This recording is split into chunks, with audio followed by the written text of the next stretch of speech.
tickets to the grand opening of Miracle Mountain. Miracle Mountain? You got tickets? Oh, you were going to surprise me. Yeah. You're so sweet.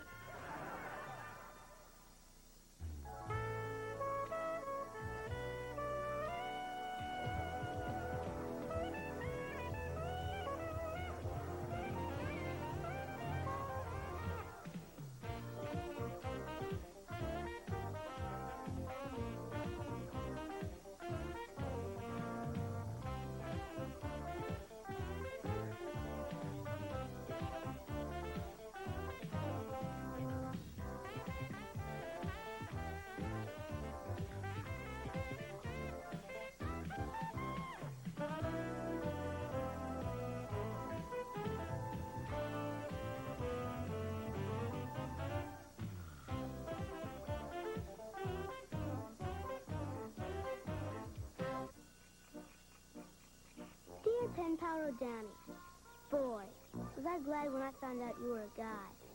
Now I can tell you all kinds of stuff that I wouldn't tell a girl. Thanks for the neat letter and the giant centipede. S-E-N-T-A.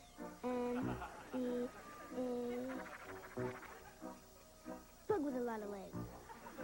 It croaked by the time it got here, but my grandma screamed anyways. I'm in the 3rd grade. I'm almost 4 feet, 4 inches, and even if I haven't pitched my first wildebeest yet, I have wiped out 4,000 aliens and space invaders. You asked about my family, so here goes. I live in a pretty nice hut, and you don't have to leave the house to go to the... Well, you know what I mean. I live with my dad, brother, and grandma in a small village called Mayfield. I guess our family isn't much different than yours, except, well, in our tribe, Grandma's the chief. My mom doesn't live with us anymore, so Grandma pinches. She's real good at noticing things that aren't quite right. Well, like when my fingernails are dirty, or when I tried to paint pinstripes on my dad's car. But nobody has better costume than I do on Halloween. My dad's different than my friend's dad. And even though we don't hunt boars so much anymore, we watch cartoons together. And he's never too busy to do something. Keep going. Just a little further, Ollie. Come on.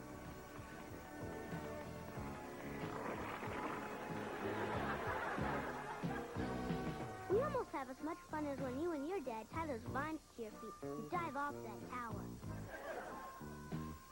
The rest of the family lives in the next house. First there's my Uncle Wally. He's my dad's big brother. I'm stronger than he is. Dad and Uncle Wally are just like Batman and Robin. They're always together. You know, like those two guys you have in your country, Congo Man and Umblock. Next black wire to the negative side of battery. Great.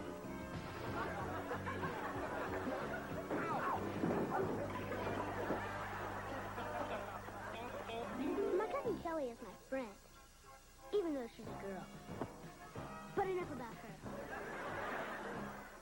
Then there's my brother, Kit. What a creep. Of all the brothers to get stuck with, I got him. Boy, you're lucky.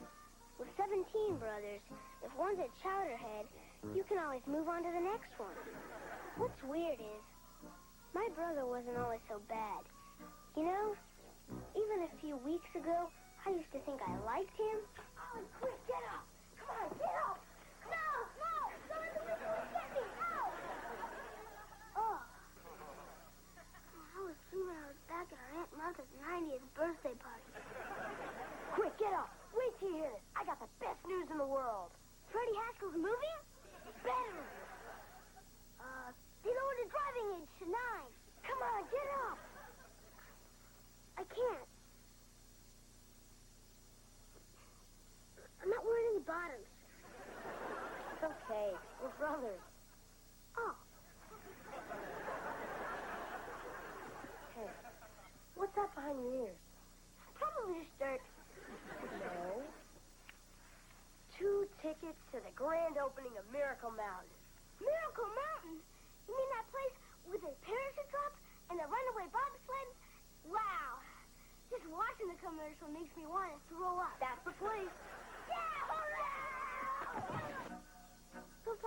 good, huh? Now, you've probably never seen I Was a Teenage Martian. It's my favorite movie. It's about a regular kid who turns into an ugly, slimy monster. And that's what happened to Kip. And it happened so fast, there was nothing I could do to save him.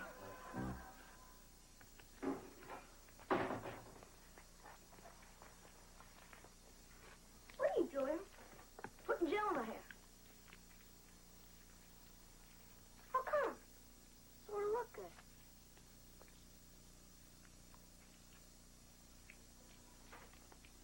When's it going to start working?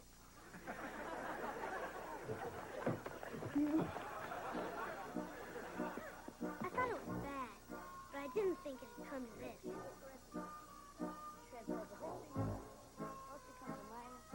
That's all divided by Y. In this country, we have a strange disease that most guys fear worse than eating creamed corn. It's called girl.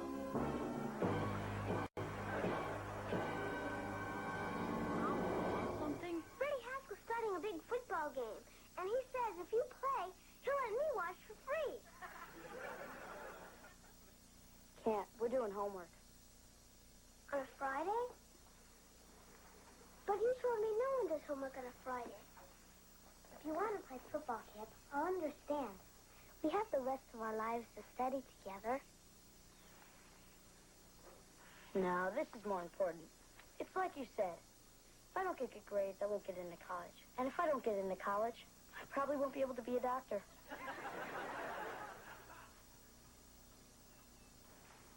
You okay, Kip? Look, are you hungry? I guess. Great. Then why don't you go in the kitchen and get yourself something to eat?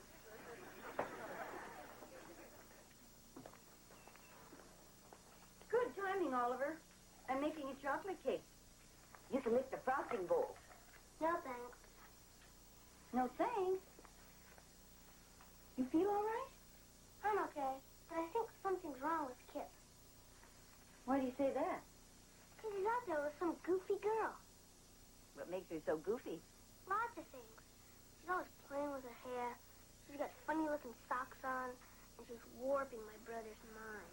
Well, I don't think there's going to be any permanent damage.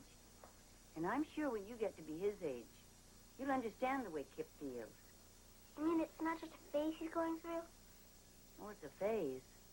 But it's one that'll probably last forever. Hi, Mom. Hi, Beaver. Hi, big guy. Hi, Dad. Bye, Dad. Oliver, don't you want to lick the frosting? You work hard all day, Dad. You used to get to lick it. What's with him? Try to fool him with a mix? Kip's new study partner happens to be a goofy girl. And this is not a mix. Well, I can't say I didn't see this one coming.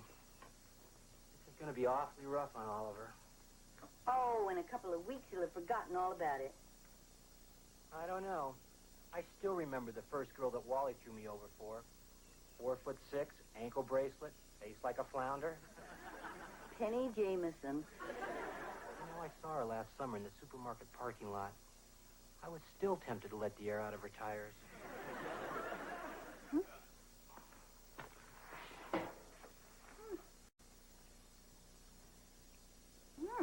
I don't know what they're missing.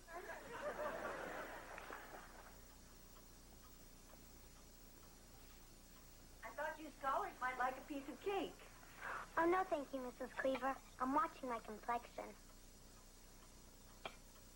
I guess that means I am, too. Well, guess I should have made a zucchini cake.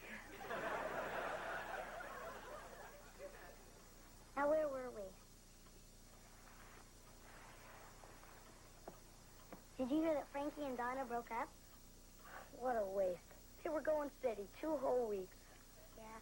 But since they have tickets, they're still going to Miracle Mountain together. Well, I don't blame them. Those tickets were real hard to get. I waited in line 3 hours. You got tickets? How come you didn't tell me? Well, you see, Oh, you were going to surprise me. yeah. You're so sweet. Yeah.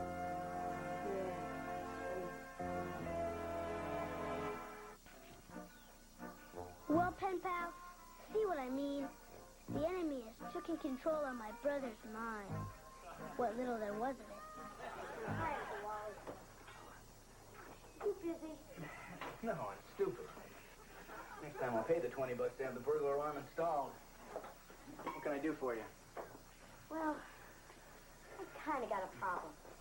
And I need some advice. Sure this isn't something you should talk over with your father? Well, he's good at most stuff, but from what I've read in your high school yearbook, well, I thought you'd be better help when it came to girls. You may have a point there. Well, I kind of made a mistake. I promised to take 2 people to the same place. 2 dates for the same night. The classic adolescent dilemma. Hey. I wonder what this was.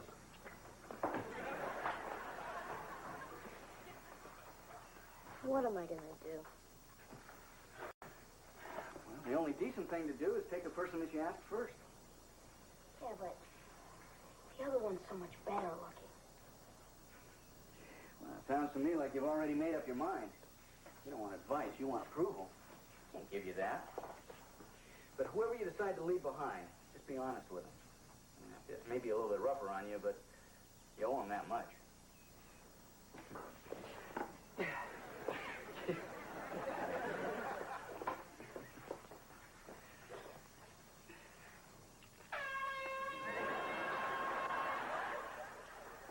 Hey, Ollie. Buddy. Pal.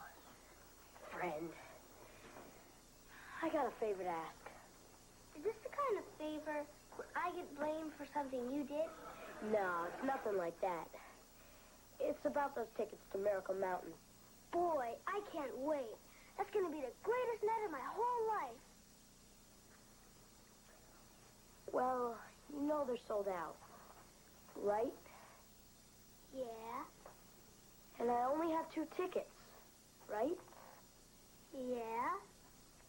Charlene's really got her heart set on going. Yeah. We have to work something out. You mean I gotta go with Charlene? I barely know her. No, I'm going with Charlene. So I need that ticket back. You'd rather go with her than me? Well, you see, Charlene only has a week to live. Actually, to be honest, I would rather go with her than you. So I need that ticket back.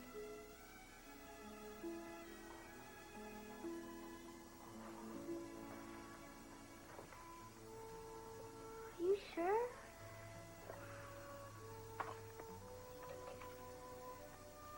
Thanks, Ollie. I'll remember this.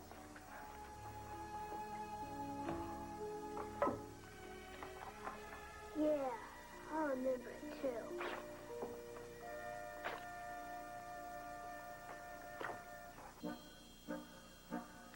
Boy, Donnie, can you imagine a brother playing a dirty trick like that on you? I was really ticked off. I never wanted to see Kip again. My cousin Kelly did everything humanly possible to try and cheer me up.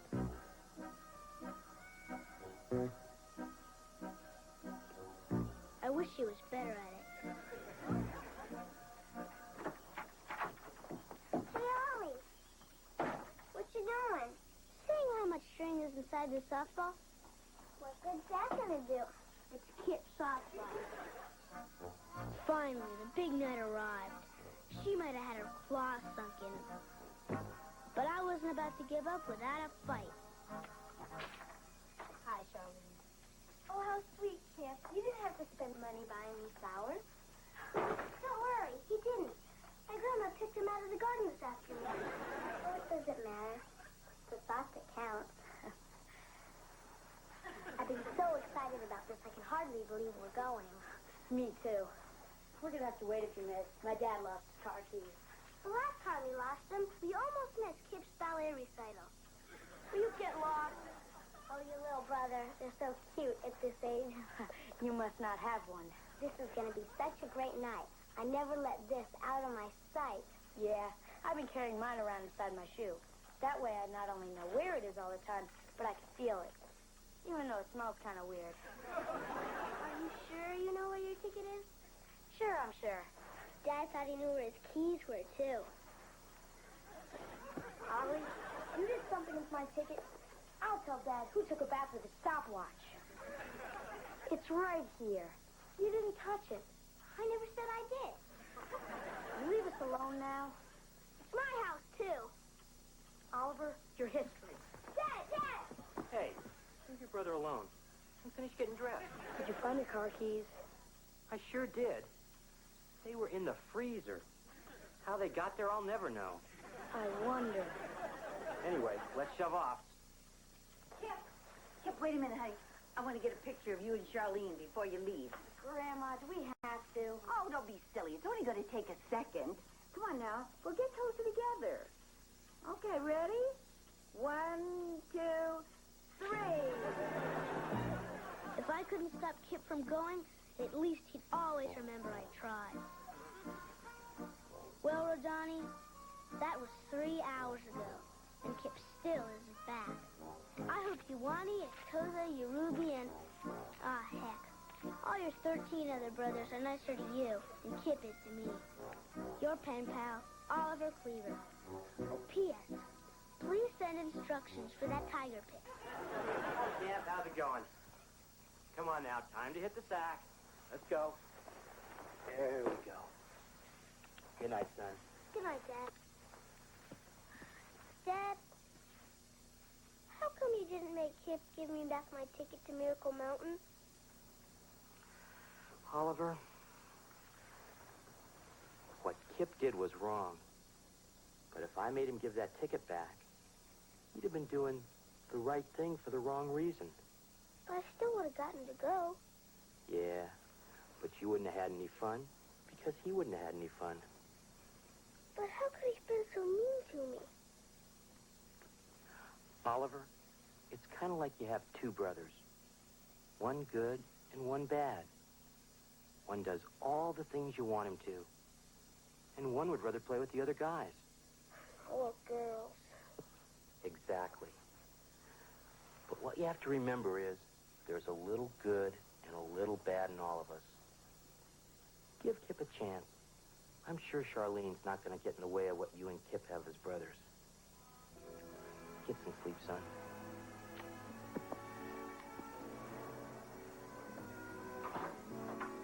How can I sleep if I gotta share my room with a girl like her?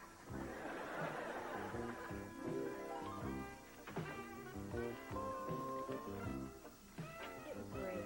Good night, Dad. Good night, Grandma.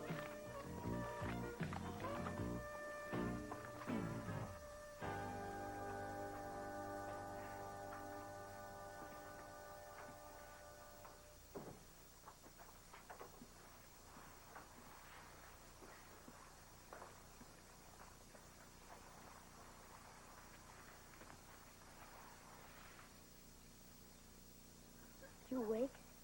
No. Mind if I turn on the light? Yeah, I mind. You don't want me to undress in the dark, do you?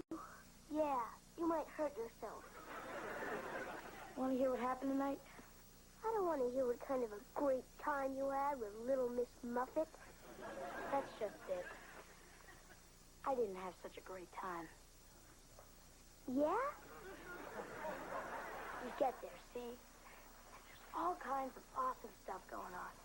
First thing she does is go to the bathroom and comb her hair for 10 minutes. Why would someone comb their hair and go on rides that would just get it messed up again? She didn't want to go on any rides that mess up her hair. What? She wouldn't go on the ones that don't mess up your hair because she's afraid they make her throw up.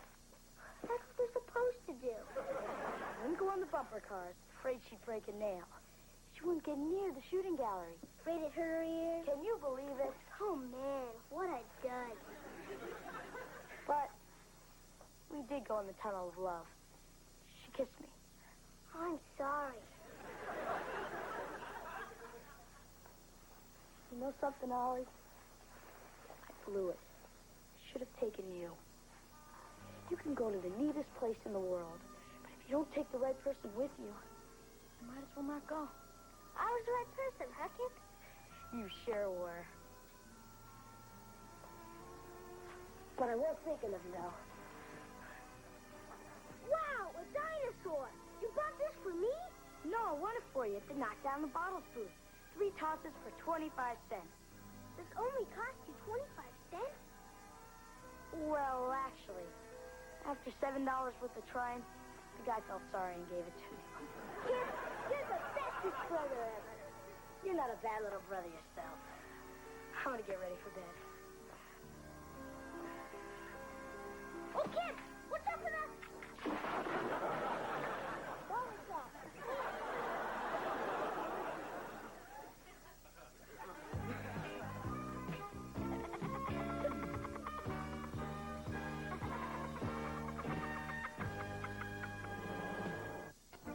Dear Pen Pal Donnie, you asked me about my family, so here goes.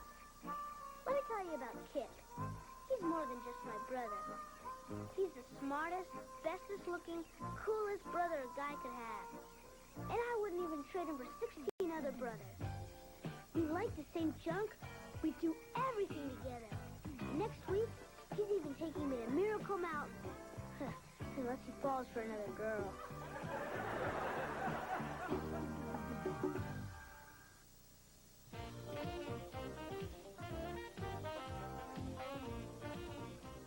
Tune in for the musical wizardry of Quincy Jones and listen up. He's got something extraordinary to say about his world. Cut tracks to the hottest sounds around with YTV's Rock and Talk tomorrow night at 6:30.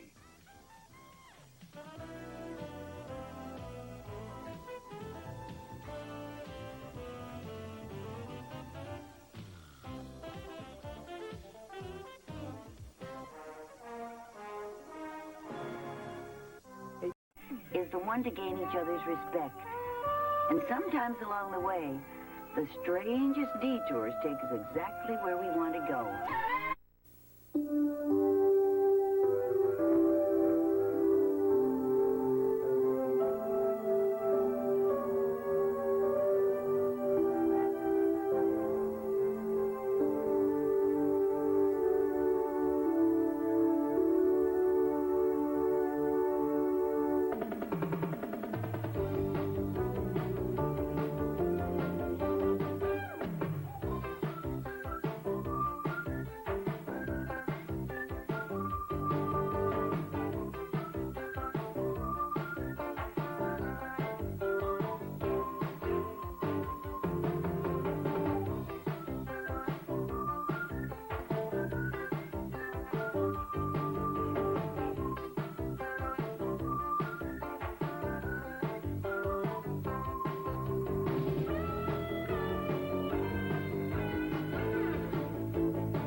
Mom, you didn't have to go to all this trouble. Kelly and I have been eating fine. Oh, sure. I know the way you and Kelly eat when Mary Ellen visits her folks. Only reason you go near the oven is to find out what time it is. Oh, thanks for looking out for us anyway. Mm-hmm. If you really want to thank me, you'll cancel that arrangement you made with Eddie Haskell. Hey, what's the big deal? He gets a chance to start working off all that money he owes me from the trial, and you get central air conditioning for practically nothing. I don't know, Wally. Having Eddie Haskell in my house for 3 weeks, night and day? It's like I'm being punished for his crimes. Well, sleep well.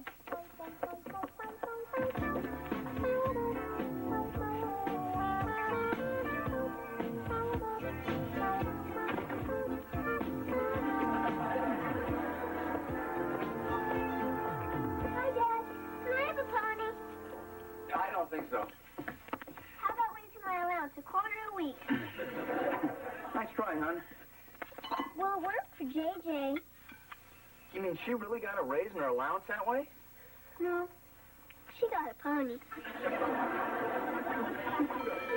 Yeah, come on in. Hi, guys. Hi, Kip. Care to join us? No, thanks. The reason I'm here is, well, a power line fell on Dickie Sokolsky's dad's car, and he's okay. Except he can't remember anything about baseball or Dickie's name.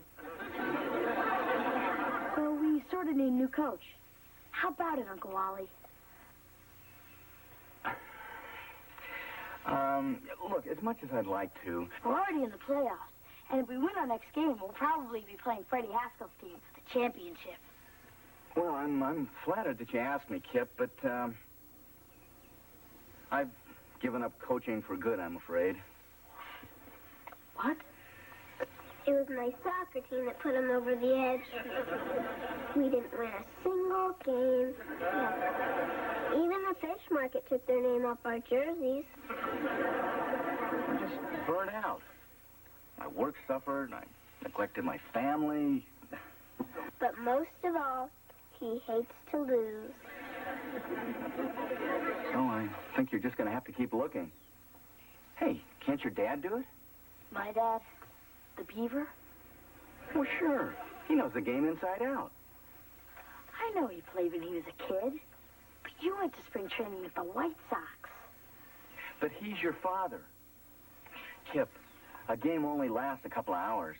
But your relationship with your father, that's something that lasts a lifetime.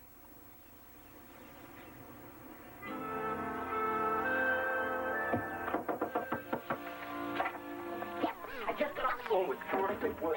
He got the power more down at the baseball field. And he told me that he were playing next week. You're left-handed pitcher. So I figured he'd throw a lefty at him. We don't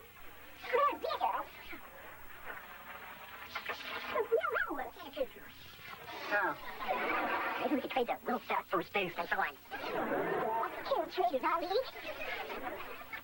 Well, I'll have to think of something else. Dad, can you come outside now? Well, I'll be in a minute. I'm talking to your brother right now. In the shower?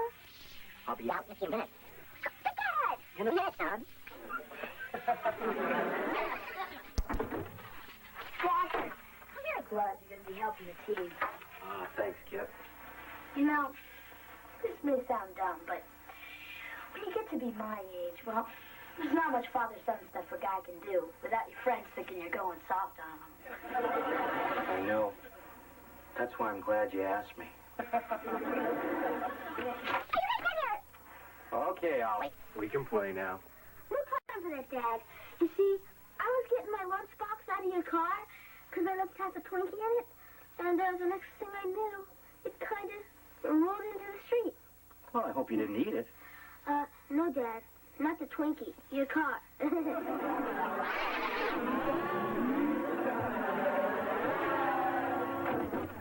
What for? Trigger ring. Good eye, good eye. Hey, what is this, a library? Let's start rousing the pitcher. What's his mother? Call him names. Tell him we got his cat in a pillowcase. Come on, get up here. Come on. On your toes, Freddie.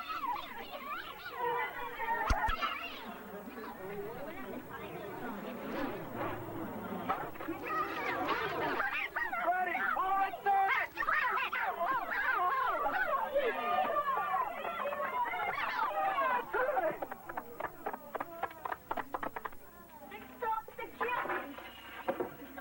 What are you doing here? Nothing more? If you'd been paying any attention to your coaches, you'd still be on third. Oh, might I remind you that your scouting report compared the center fielder's arm to a rusty slinky. I'm not here for my health. When I tell you to jump, you don't come down until I clear you to land. Hey, come on. I'm your son. Remember? Oh, that's right. What gets into me? Son, you're benched. What? Benched, as in collecting splinters the rest of the season. Surely you wouldn't deny yourself the pride of watching your own offspring engage in championship play. Don't count on it.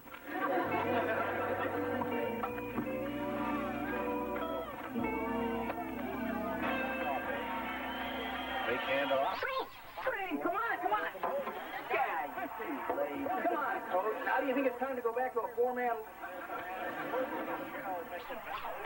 35-yard.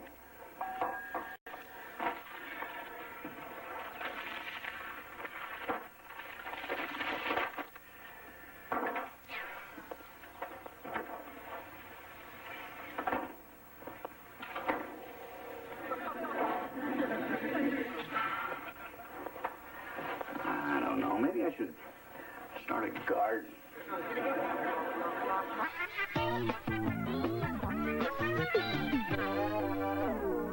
And we'll put the trophy over the fireplace. Unless you think we should build a display case for it. Now, don't get too excited, Kip. We've still got one more game to win on Saturday. Oh, hi, Mom. Hi, Wally. Well, I guess I don't have to ask how things went today. What was the score? Well, it was pretty close. Yeah, if one more of their players had shown up, they wouldn't have had to forfeit. Oh, good afternoon, everyone. I'm making a little party to ease the sting of defeat. I wouldn't expect any less of you fine souls. Well, thank you, Eddie, except Kip's team won. Wait a second. Do you mean my squad is playing the Cleavers for the crown? Quick, oxygen! What's the matter, Eddie? You afraid? Of what? I've seen better teams pulling sleds. Things are different since my dad started managing us. Oh, that's always been my dream. To match wits with a guy who got stuck in a giant soup bowl. They might as well start engraving a trophy right now. Don't worry about him. All talk, no action. I gotta worry. Last month he beat us 26-3. Maybe it'll rain on Saturday. Well, it's a good thing your father isn't here to see this. What are you talking about, Mom? After all the times that Eddie Haskell has manipulated you, misled you, taken advantage of your good natures, do you honestly think you can't win that game just because he says so? Mom, there's no point in starting with Eddie. Nah, you just can't win with a guy. Same with Freddie. I don't want to hear this. Look at you, Wally. You're dying to be in that dugout with your brother.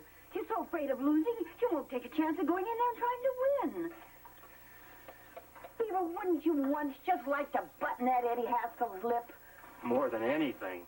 Well, then start acting like Ward Cleaver's boys and get out there and kick their fannies.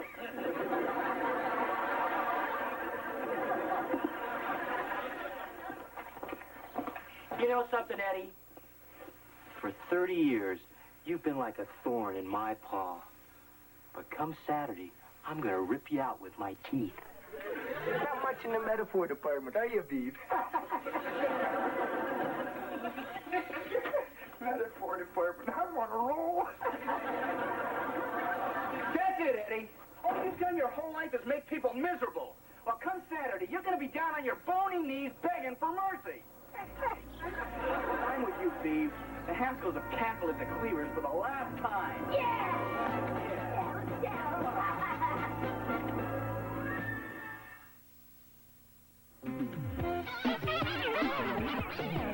Next time.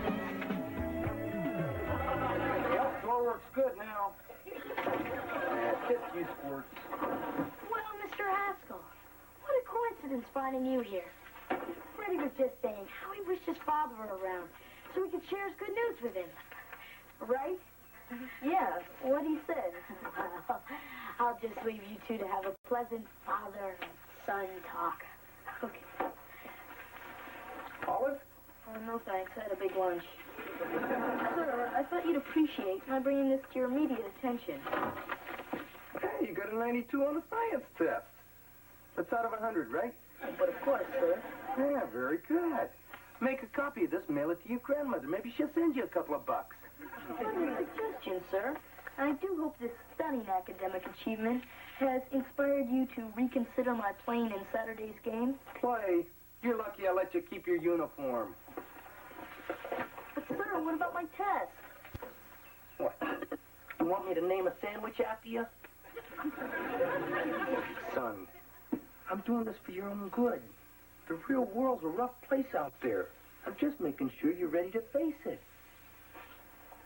You're too kind, sir. Good afternoon, ladies and gentlemen.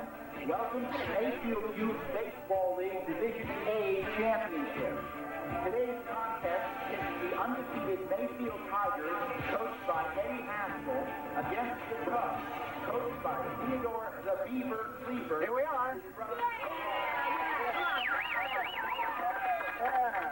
Guess if there isn't one of you guys who hasn't dreamed of coming up to bat in the bottom of the ninth in the 7th game of the World Series and knocking one out of the park. Today We got the real thing. A chance to find out if you've got what it takes to be the best. $20 right here. All you got to do to collect it is to keep them from scoring a run. Now, I don't care whether you do it by making a great catch, throwing someone out at the plate, or by tripping someone around in third base. Now, if you think you can hit it, then you'll hit it. If you believe you can make a catch, then you'll do it. If you believe in yourself, you're going to be a winner, not just for today, but for the rest of your lives. Okay, you guys want to hear a big pep talk? You go rent Rocky Street.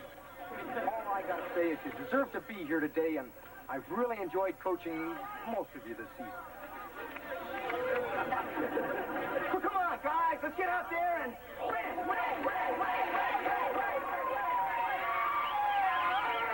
Okay, starting lineup. Freddie Haskell. Yes, sir? Go get my chapstick out of the truck. Okay, pitcher, Nelson. First base, Scheinberg. Second,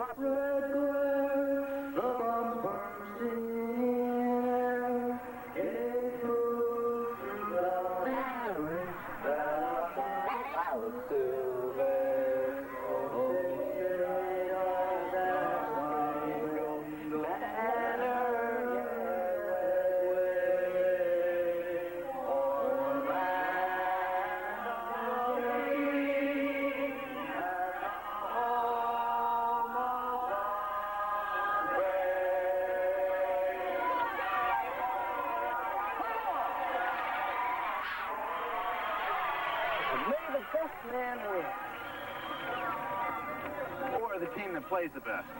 You know, Wally, I should carry around a pencil so I can jot down all the witty things you say. No wonder his mother joined the Merchant Marines. Come on, let's go. Come on, guys, let's go! Stop! First up for the Cubs, shortstop, Kip Beaver.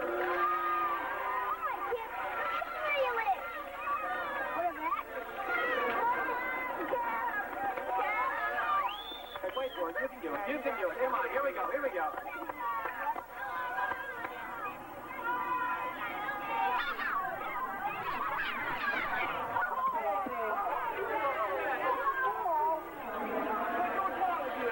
You okay? I'm okay, Dad. Hey, Eddie. That was intentional. Yeah, and so is this. Come on. Let's go. Come on, Kip. Let's get it now.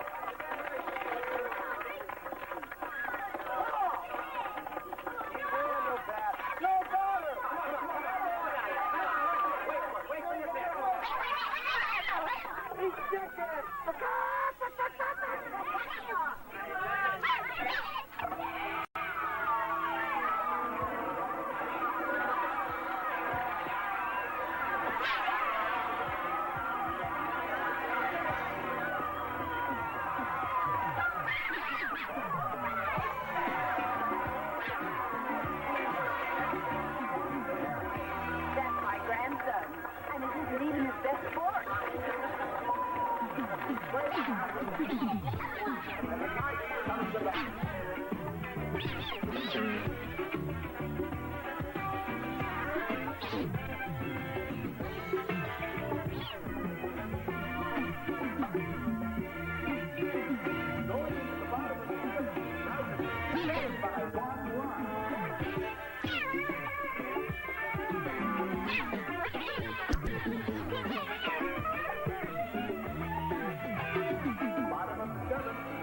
Last chance to overtake the Cubs' 1-0 lead.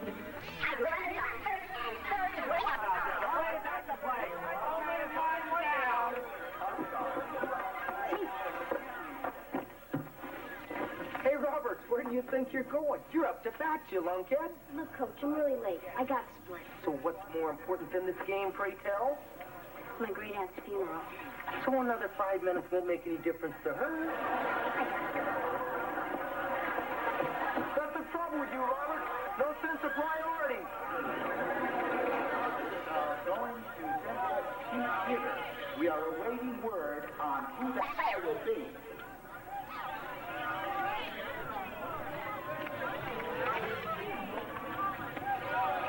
Hey, McGregor. Yes, Coach? How's the arm? Sir, to what length will you go to prove a point? Why don't you call your brother in military school and find out?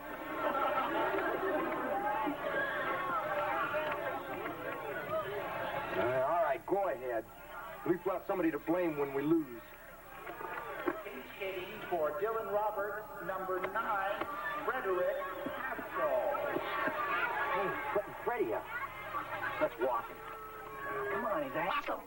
Can't give him anything. Let him work for it. Come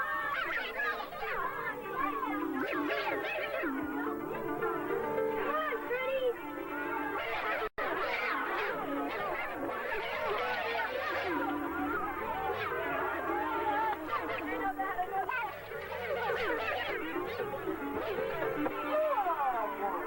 Come on, hit the ball. It's not going to hit your back.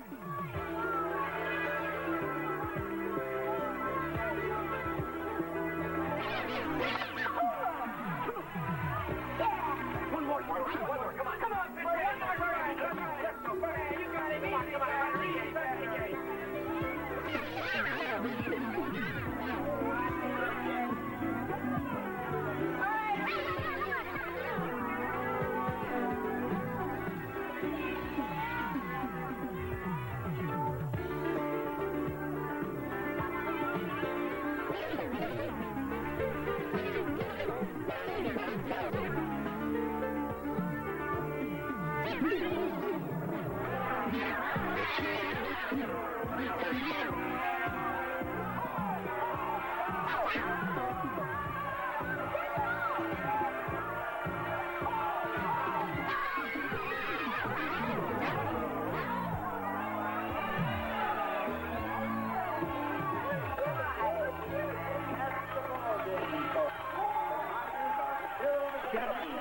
Final score, 1. Thank you all for coming. Sure. That's not true, honey. They came together and they played hard together. And then they blew it. Dad, you won. What, you expected to lose? Look, tell the guys we're going for ice cream and see if some of the romantic pop up some dinero for a change. Yes, sir. Ready? Freddie, wait.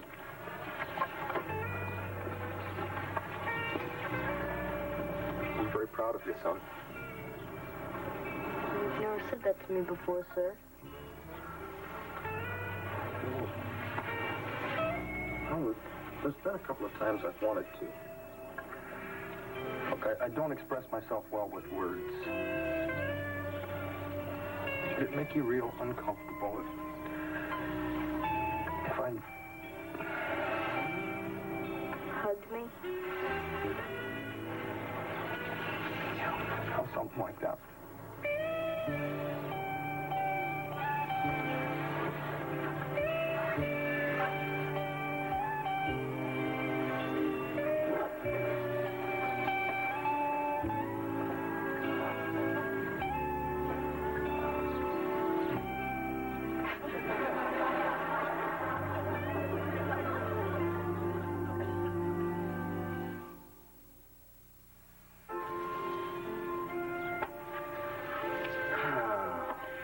We should have walked in. Could have had that ball. Just a little better jump. You played a terrific game, Kip. You've got nothing to be ashamed of. Dad, nothing to be ashamed of. It's just a polite way of saying you lost. Kip, I know how much this must hurt right now. But every day the hurt's going to be a little less, and pretty soon you're not going to believe you ever could have felt this way. It's really true, Uncle Wally.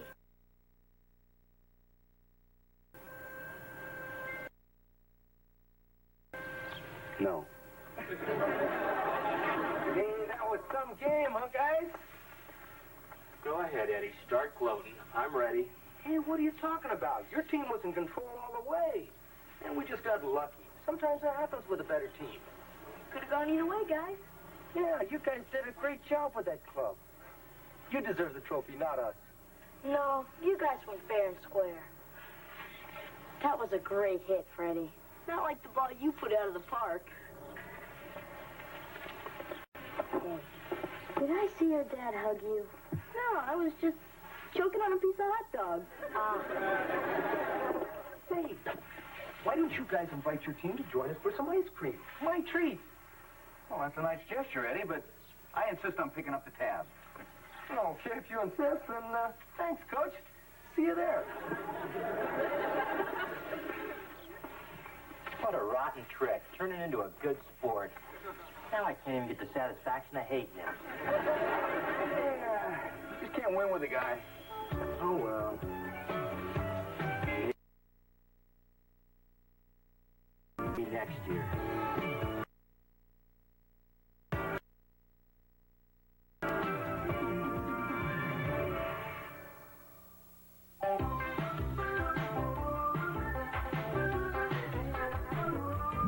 Gather your family for the welcome return of a grand tradition as the Disney Channel proudly presents the award-winning series, Wonderful World of Disney.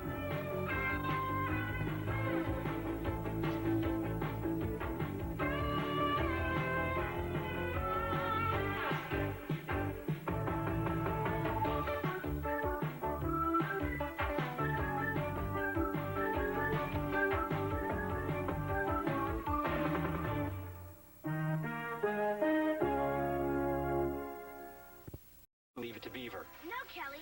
We're not sure your parents are getting divorced at all. A divorce? You think my parents are getting a divorce? You know, Kelly, you may not believe this now, but sometimes the biggest changes are the best for everybody.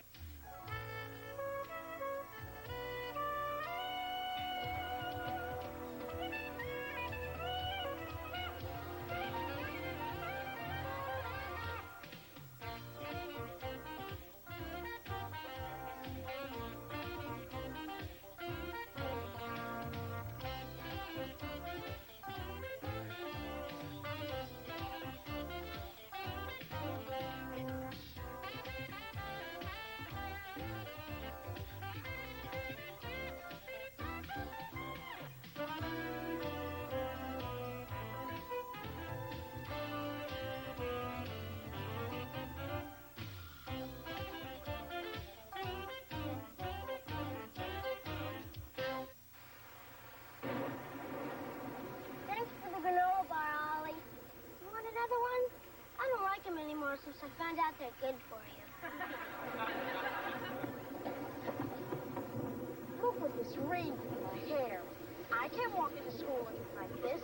Why don't you put on your poncho and keep it dry? Hey, I'm in the 8th grade now. If I walked in with this thing on, you guys would be giving me the business for months. Have any granola bars left, Ollie? Your mom's still not cooking, huh? No. And I hope she starts again soon. I can't take Dad's little black bacon bits much longer. She sure has been acting strange. Probably the weather. I haven't felt much like cooking either. It's not just cooking. She doesn't eat with us, she goes to bed early, and she's cranky like the mothers on the headache commercials.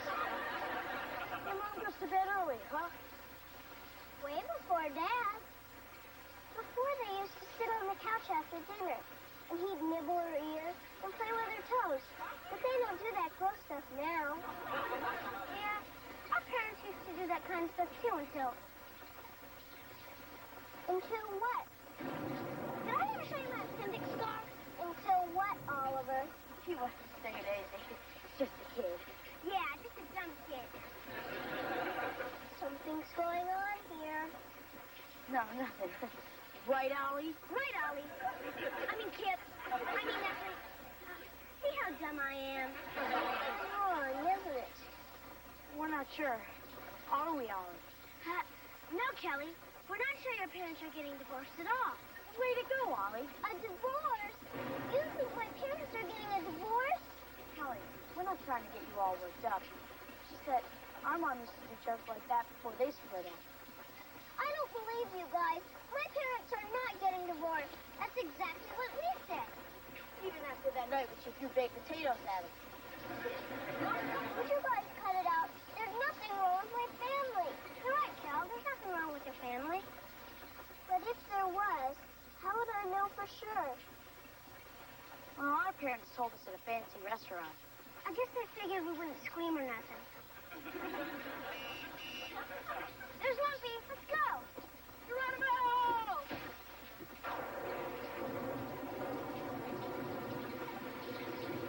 Hey, come on, Cal. What's the matter? Mom and Dad said that we were going someplace fancy for dinner tonight.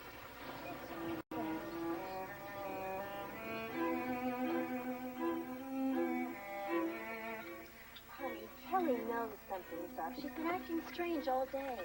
Well, it won't matter, because when she comes out of the restroom, I am going to get this thing out in the open once and for all. You? I wanted to tell her weeks ago. You were the one who wanted to wait. Well, how do you tell your child there's going to be a radical change in her family? It's simple. You just come right out and say, hi, Kelly. Kelly, where'd you get that towel? Oh, some lady in the bathroom was handing them out. That's nice. Yeah, I always liked this place. That you proposed to me here. It seems so long ago. Oh, excuse me, are you our waiter? Yes.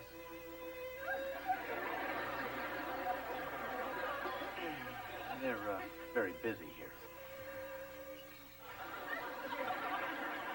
Well, what looks good to you, honey? Oh, I don't know. Maybe we should have the family special. Why bother? Oh, excuse me. We're ready to order now. Good.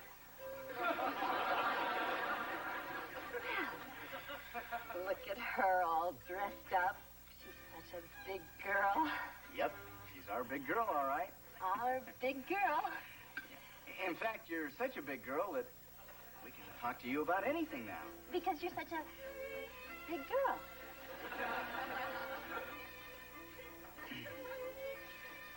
You know, Kelly, the funny thing about life is that you never know what changes are just around the corner.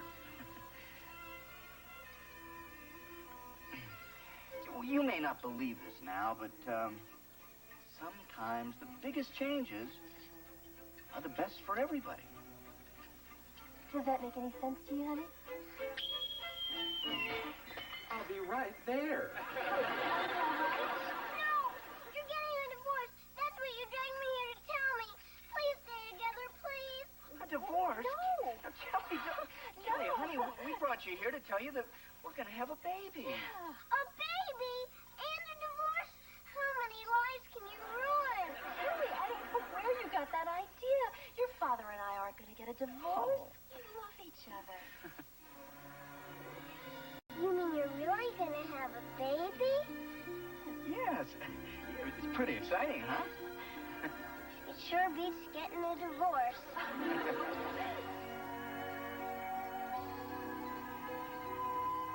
Eddie, doesn't Carol have two beautiful daughters? Thanks, Mrs. Cleaver. Yeah, it's hard to believe I started out so young and innocent. It certainly is, Eddie.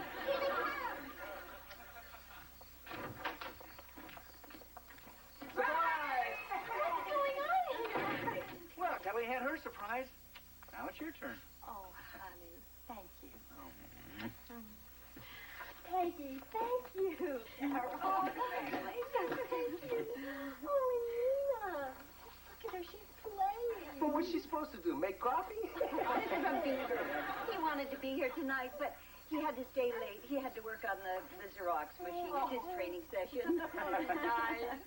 And this is from me and Gertie. Oh, Eddie, you didn't have to do that. Yeah, that's what I told her, but she got him anyway. Damn, you old dog, you're a lucky guy. Oh, I sure am. Especially because I'm not the one who's going to be blowing up like a beach ball. Yeah, it's sure going to be neat having a little baby in the house again. Hey, how you doing, little princess? I take you. Why, sleep right here.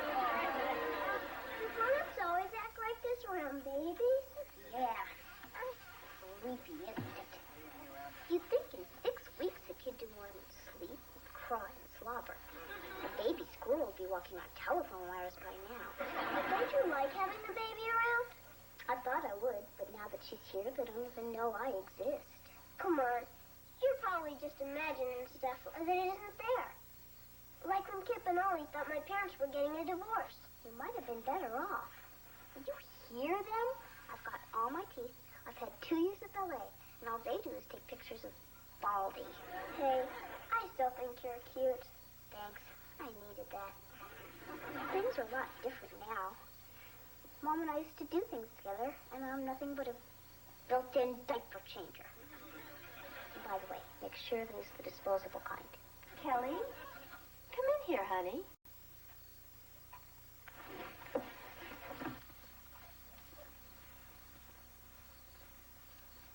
Come on, sweetheart.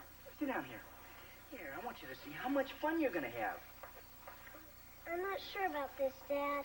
Oh, now, come on. Don't be nervous. She won't break. Isn't that adorable? She's going to make the most wonderful big sister, our big girl. That's right, kid. When the Cleaver egg hatches, you're going to be punching in full time. They're going to have you changing and feeding and babysitting. Yeah, if you're lucky, they'll give you a few hours off at Christmas. Mrs. Morgan, will you take her, please? Sure, Kelly.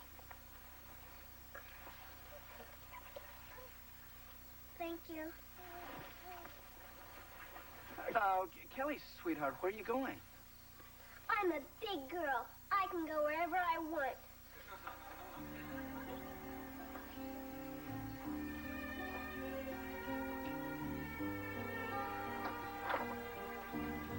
Kelly, what are you doing? She's packing. I know that. I wanted to hear it from her.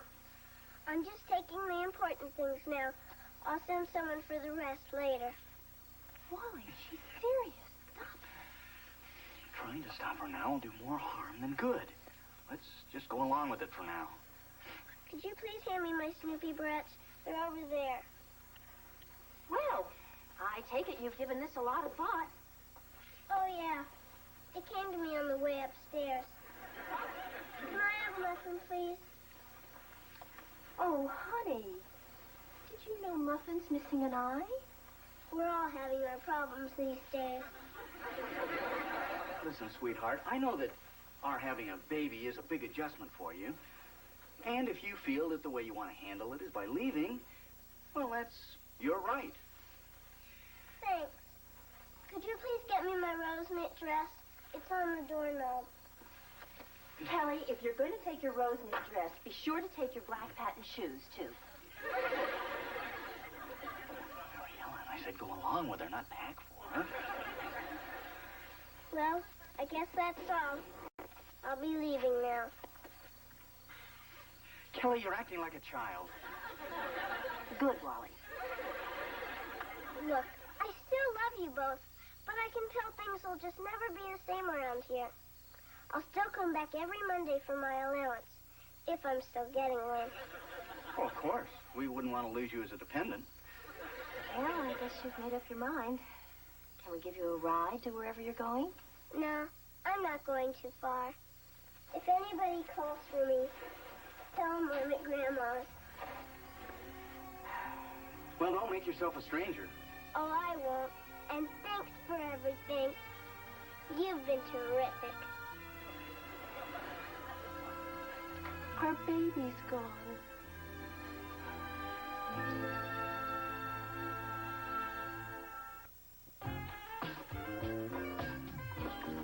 Mom, eggshells have protein, don't they? Yes, dear. But if you want your omelet crunchy, I'd suggest green peppers. You'd think they would have invented something to do this for you. They already have. It's called a mother.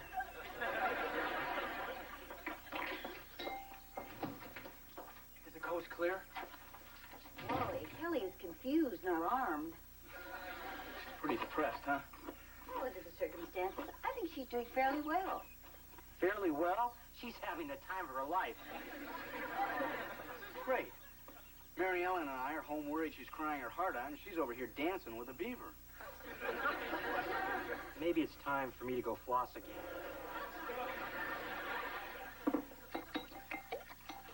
All right, that does it. Enough of this liberal 80s parent garbage. Fine. What do you propose to do about it? I'm going to drag her home whether she likes it or not. I guess you've forgotten that 2 days after we brought Beaver home from the hospital, you tried to trade him to the Donaldsons for their cat. I was like Puff Puff. It took you a long time to accept having a younger brother. You can't expect Kelly to adjust to it overnight. Well, I just wish she'd adjust to it at our house. Let her stay here for a while. She'll come home when she's ready. And when she does, make her realize that the baby is a blessing, not an intrusion. Let her help you pick out toys and furniture and even select a name. Thanks, Mom. You know, we should have just let you tell her in the beginning.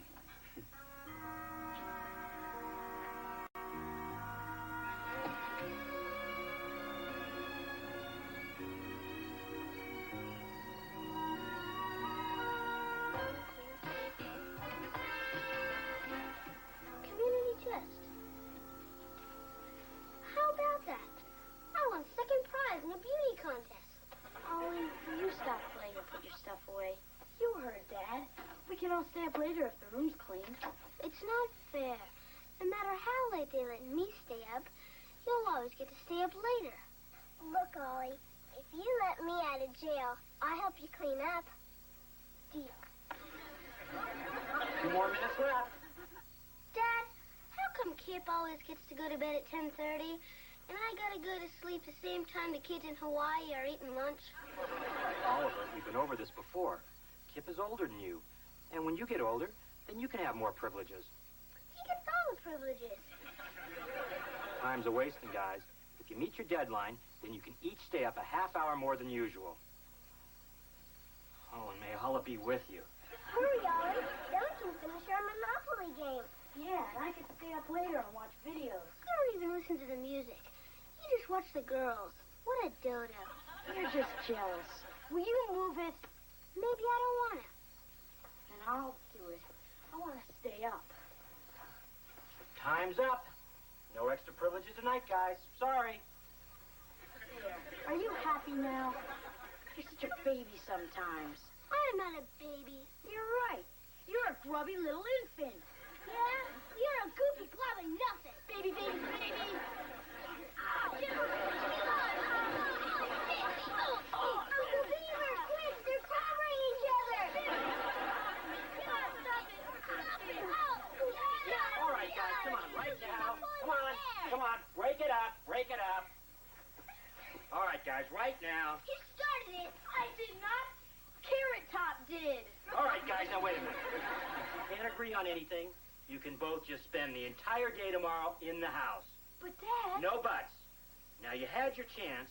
Maybe next time you can take advantage of it. Thanks, Ollie. I've got a big baseball game tomorrow. Now I'll miss it. You better stay away from me for the rest of your life.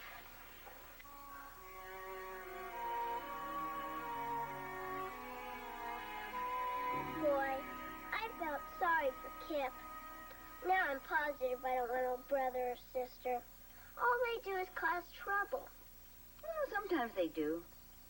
They can be a lot of fun, too. I'd rather have a dog, and I'm allergic to those. Probably a brother or sister can be the best friend you'll ever have. So can a dog. That's what they're known for. Dogs are nice, but a brother or sister, they can talk to you and share their toys and their secrets. They'll even eat your lima beans when your folks aren't looking. Thought you might like a little bedtime snack. Thanks, Uncle Beaver. Kelly, there's an awful lot of love in your house. And you know, just because your family's getting bigger, it doesn't mean that there's any less for you. You know, Grandma, I like the way you try to cheer me up, even when it doesn't work. Well, you can't blame me for trying. Dad, Yes, Oliver? I have a confession to make. I started the fight upstairs. I also didn't clean up my half of the room when I was supposed to. Is that true, Kelly? Kip? I never meant for you to miss your game. And I just got so mad because I'm not older. And it's not your fault. Well, Kip, I guess you can play in your game tomorrow. And stay up a little bit later tonight. Hey, great. Thanks, Dad. And thanks, Ollie. It takes a real man to admit what a creep he's been. Aw, thanks, kid. Does this mean I don't have to stay away from you for the rest of my life? Sure. You know that $5 I owe you? Yeah? Well, here's one of them. What a guy. Dad, am I still grounded? I'm afraid you can't wiggle out of that. But I'm very proud of what you did tonight.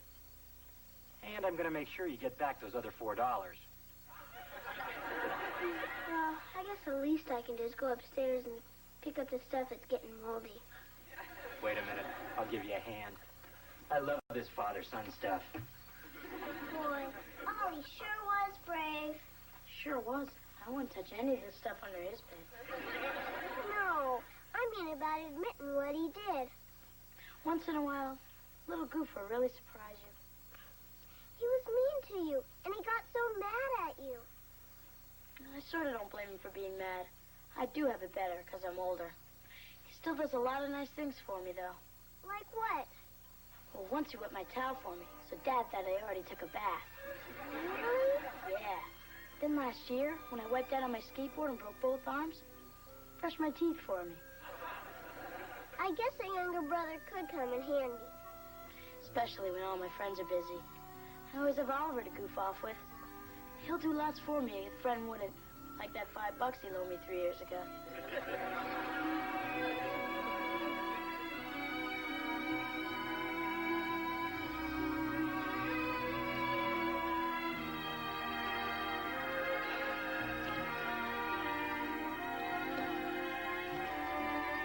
You know, honey, maybe we should let Kelly pick out the baby's name. That'd get her involved. I don't think that's a very good idea. We could wind up living with someone named Kermit or Dad. Kermit Cleaver. It's got a nice ring to it. Honey, I don't think so. Kelly! Oh, honey, it's Kelly. Oh, hi, pal. I just want you both to know that it's all right with me if you have that baby. I think we can make it work now. Oh, honey, I'm so glad to hear you say that. But what made you change your mind? Well, when you told me about the baby, I just thought of the bad stuff.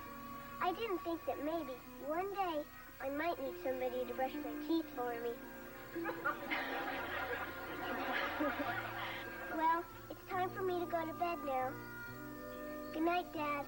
Good night, honey. I love you both. Good night, baby. I can't wait to meet you.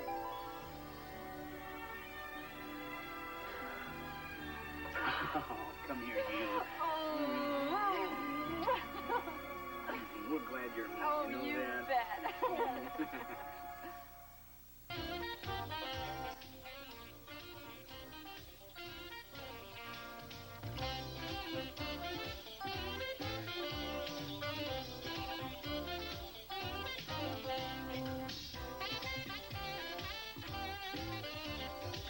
Take care of yourself and your family with a show that puts parenting in perspective.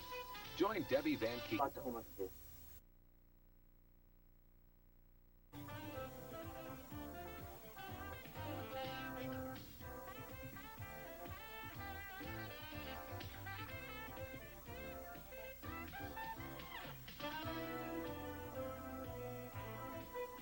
The new Leave It to Beaver. Relax, honey, or you won't be able to sleep at your own slumber party. But, Mom, this is my first party. If I didn't know better, I'd say you two clowns were here to crash the debutante's ball. Hey, look, don't you think if those two boys were in this house, we would have heard about it by now?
balloons, so he's going to try the toy store. Well, we gotta have the round ones. You can't make water balloons with the long ones. They break before you throw them. Not that we're gonna throw them. Relax, honey, or you won't be able to sleep at your own slumber party. But, Mom, this is my first party. And if it bombs, nobody will let me cut in line at lunch or pass me notes during assembly. I'll probably have to pay someone to take me to the prom. Ellie, you have absolutely nothing to worry about. This much planning didn't go into my own wedding. Hi, Grandma. This is Duffy. He's a kid. Well, hello, Duffy. Are you new in town? No, I just never liked Oliver much until we had to stay after school together. And now he's all right. Well, that's good to hear. Grandma, can Duffy stay together? Well, usually I wouldn't mind, but this is kind of short notice. You know, it's Kelly's party and all. But this is an emergency. My mom's cooking a liver tonight. Liver, huh? That is an emergency. All right, Duffy. You call your mother and ask her if you can stay. We already did. Because everybody knows you never turn us down. Hi, guys. Hi, Dad. Oliver, who's your friend? Oh, this is Duffy. He's a kid. Oh, hi. He's going to be eating with us tonight. Mr. Cleaver, are you a real ball player? Well, no, not exactly. You see, my office is just in a softball league. His boss says it'll hurt my dad's morals. That's morale. And I better get going. If I'm late, Lumpy makes me do extra push-ups. Oh, by the way, Oliver, you have a good time tonight. But remember, Kelly's slumber party is strictly off-limits. That goes to you, too, Jeff. Dad, why would I want to spend the evening going on treasure hunts and watching cartoons with a bunch of goofy little girls who take the Smurfs seriously? Oh, good. Now I can concentrate on my game. Knowing my household is in order. Good night, guys. Bye, Dad. Bye, Dee. Are they really going to have treasure hunts and watch cartoons? Yes. But I think Kelly will tell you all about it tomorrow. Over here. Did you find a clue?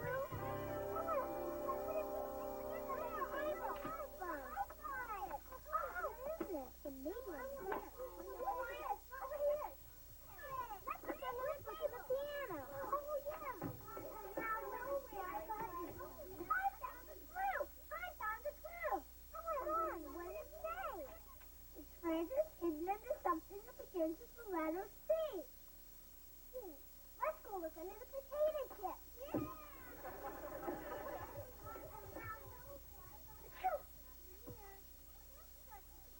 Hi, Heather. How are you? Allergic. Did you get a pet? I have to take 2 of these if you did. Well, not unless one sneaked in while we were at the pancake house. Well, I better check them anyway, just in case any of your pillows got duck feathers in them. Fun, kid. I get it. Hi, Peggy. Hi, Mrs. Cleaver. This is my cousin Rebecca from Chicago. The suburbs, to be exact. Hi, Rebecca. Thanks for walking Peggy over. Can you find your way back? Well, actually, my folks are right out this evening, and I wondered if it would be okay if Rebecca came to the party. Oh, well, gee, Rebecca. I mean, all the other kids are much shorter than you. No sweat, Cleaver. Don't worry about me. I love children. Well, come on in.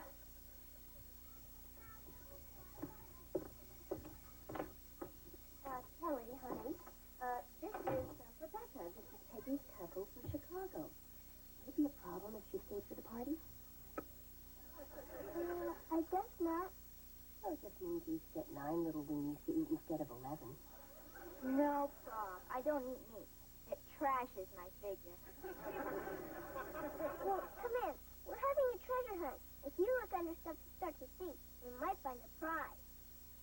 Yeah, well, I would, but my horoscope told me to de-emphasize my competitive nature this week.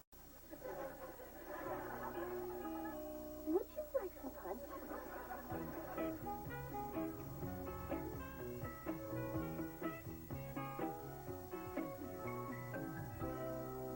Pretty fun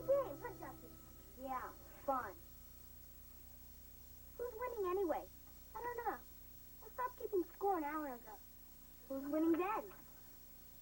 It was either you or me. It was 279 to 263 with Duffy in the lead.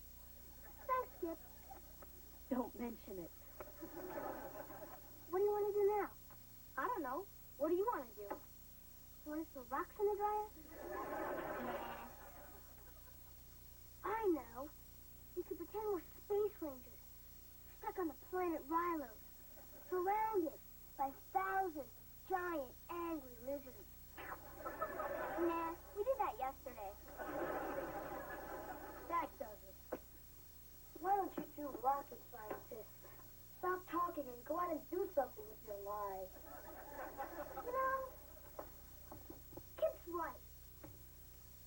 So, what do you want to do? Let's go spy on your cousin's party. You heard Dad and Grandma. They don't want us really going over there at all. Oliver, you know how it works. They tell you not to do something, just so you want to do it even more. Then you do it, they get to yell at you, and everybody's happy. Yeah.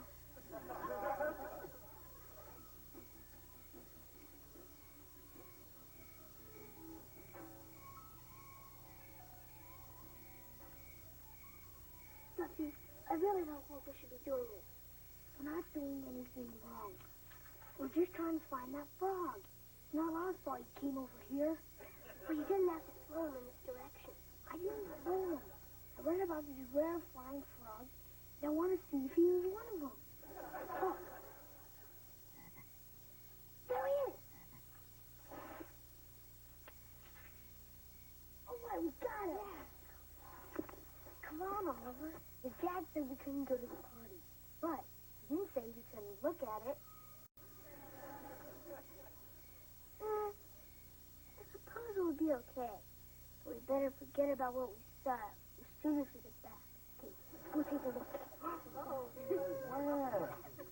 If it isn't the Junior Neighborhood Watch. Mr. Haskell, what are you doing here? I have a standing invitation to Casa de Keith. And besides, some little tight cat lost her retainer down a drain, so they call me. Wally's too cheap to pay a plumber. Now, what's your excuse? Oh, we caught a frog. Isn't he a beauty? And he can almost fly, too. Want to see? Maybe later. If I didn't know better, I'd say you two clowns were here to crash the debutante's ball. No, Mr. Haskell. The frog story we made up is true. And I suppose you're going to tell me you haven't been upstairs to short sheet the bunks yet? No way. What am I talking to here? Two healthy American boys or a couple of meter maids? You're missing out on a chance for some serious fun here. I remember at the 8th grade sleepover, your Uncle Wally and I got Beaver to sneak over to the girls' side and put mayonnaise in the sleeping bags. Gee, really? Dad and Uncle Wally really did that? See, they're still talking about it down at the dry cleaner. You guys got a frog, and you got a bunch of girls. You can't waste a perfect combination like that. It's unnatural.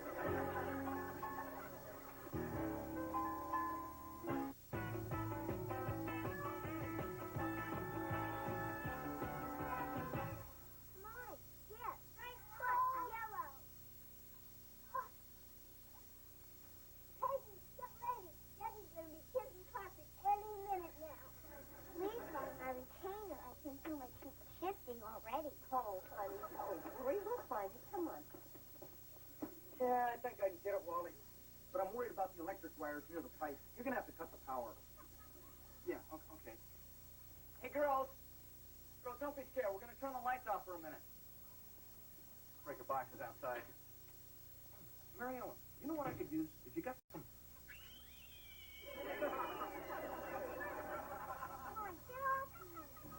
Mary Ellen, have you got some rags? Sure, hold on a sec.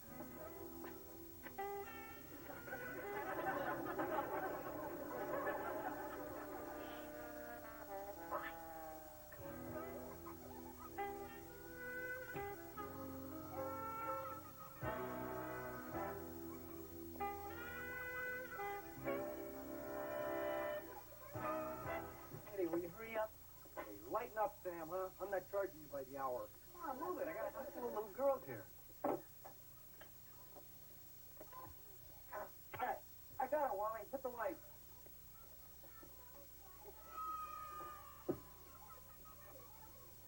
Thanks, mister. My mommy said if I lost another one, I'd have to pay for it myself. Well, maybe you'll think about that next time you decide to toss your cookies in the sink.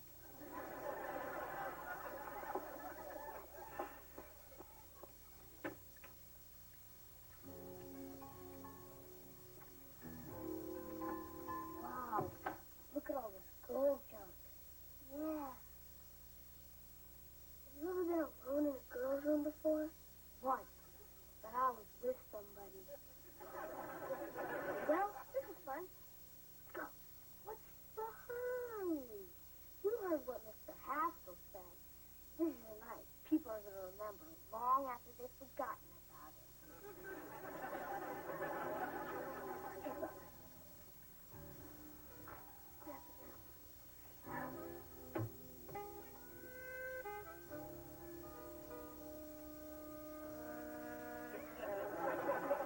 Good luck, Mr. Froggy.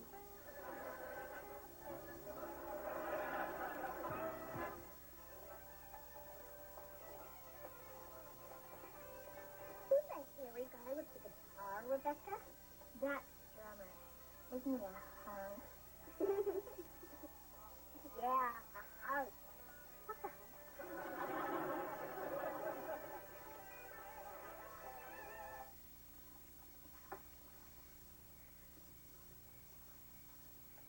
Look, I'm Cinderella. And she's Cleaver Flag.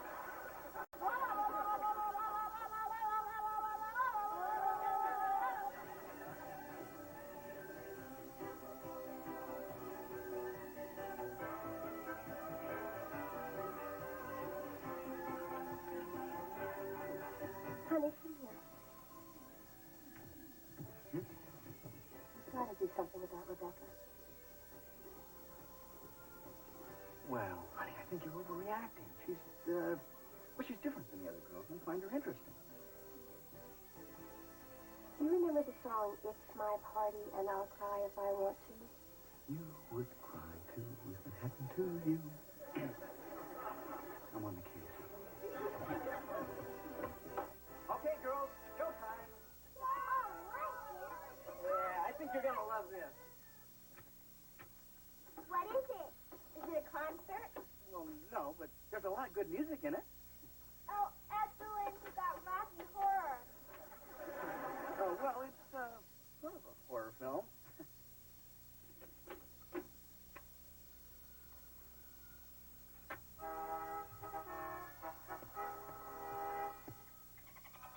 Flipper's Hawaiian Adventure.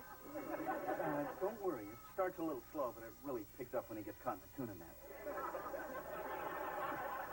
As much as I love camp classics, I think I'm going to go upstairs and do a number on my hair, if that's okay with you, Kelly. Oh, sure. Go ahead. No problem. Can I have mine, too? That's cool.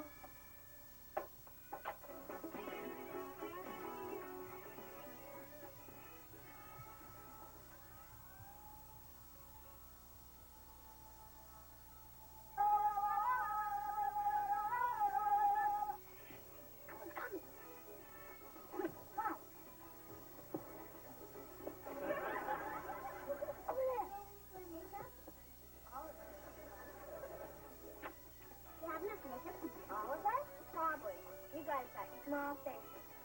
You can. Maybe I should use it. This place might load up. Whatever. Did your mom let you wear earrings to school? Of course not. I'll wait till after I leave the house to put them on. Oh. Okay. Who wants orange eyelids? I do. Oh, this is pretty. What are you going to do, Molly? Come here, Molly. Come here. I wonder what they've been doing up there for so long. Probably something absurd, like holding their breath until they faint. We better go up there and take a look. They may be reading the diary. I don't have a diary. Well, we better get they find that out? You say that now. But one day, you wouldn't think of having a party without boys. Yeah, with my luck, boys will probably make me freak out. Does that make us jump from our TV? Probably not. I've never seen my mom without it. Oh, hi. We thought you guys did lumbering by now. Rebecca's letting us make up like we're going to a rock concert in Chicago. How are you getting there? Just the same. We're going back to watch the movie. Come on, Kelly, grow up. Let's go, Maxie. Hey, how did you get that blue color over your eyes? Come here, I'll show you. I've been to Chicago a few times myself.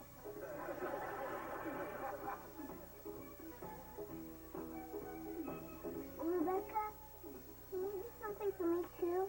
Sure. Why don't you start by doing something with that hair? My hair? I don't know. No problem. If you don't want to do this, just go back downstairs and see how the big fish is doing. What'd you have in mind? Let's just use our imagination.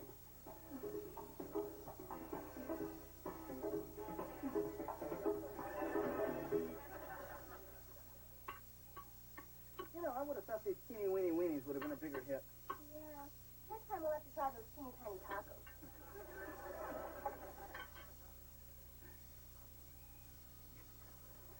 Hey, you're a little cynical now.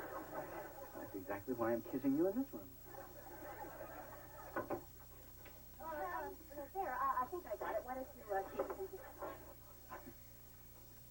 I don't mean to interrupt, but are Oliver and his little friend Duffy here? They seem to have disappeared. At Dad figures, we'd look here first, since this is the last place they're supposed to be. Hey, look, don't you think if those two boys were in this house, we would have heard about it by now? Yeah, everything's been peaceful since we put the movie on. No wonder. There's nobody out there.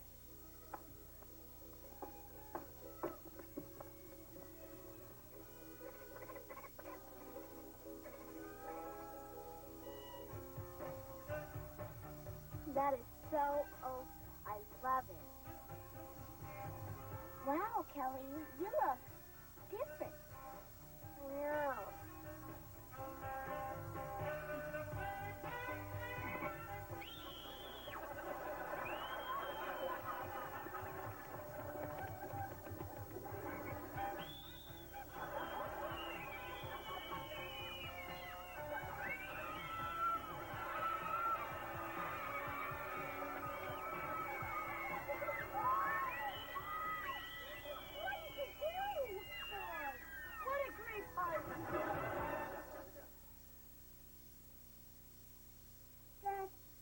Go home, and you start hollering at me.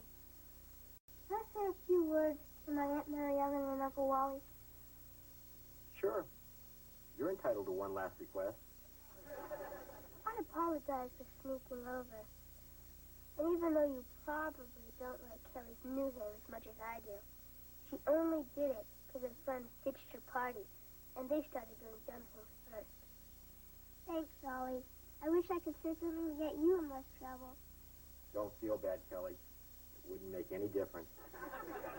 I guess we'll see you tomorrow. Good night. Good night. Am I going to have to shave my head now? No, I'm sure the beauty parlor can return your hair to its normal color. You mean like they always do with yours? Sort of. Kelly, it's not the color of your hair that we're worried about. No, we're just upset that you let those girls pressure you into dyeing it in the first place. But it was my party, and I didn't want to be left out of it. Kelly, there are going to be a lot of times when you'll want to go along with something just to be part of the crowd. You don't have to lecture me anymore, because I feel like the dumbest kid that ever lived.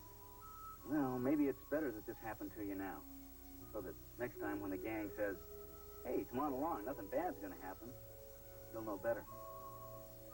Don't worry, Dad. I'll never forget this.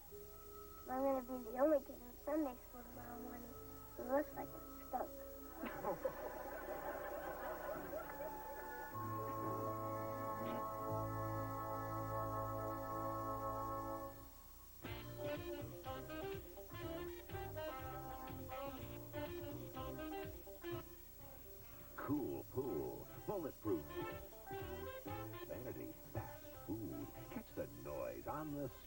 tomorrow night at 8. Street Noise, only on YTV.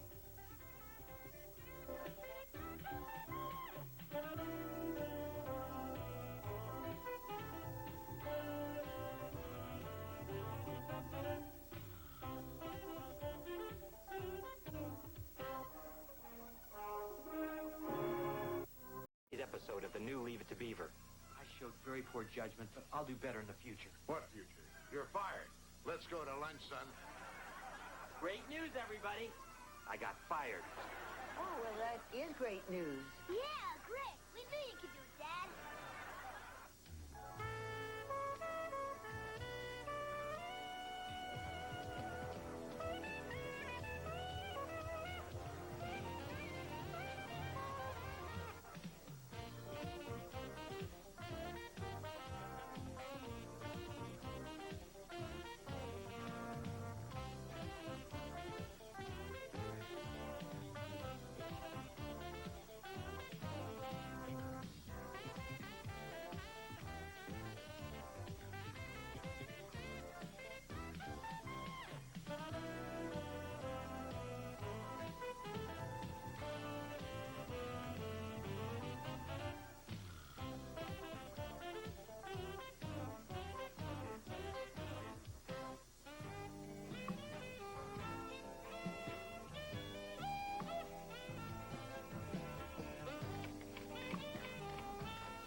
Yeah? Theodore, come in here quick.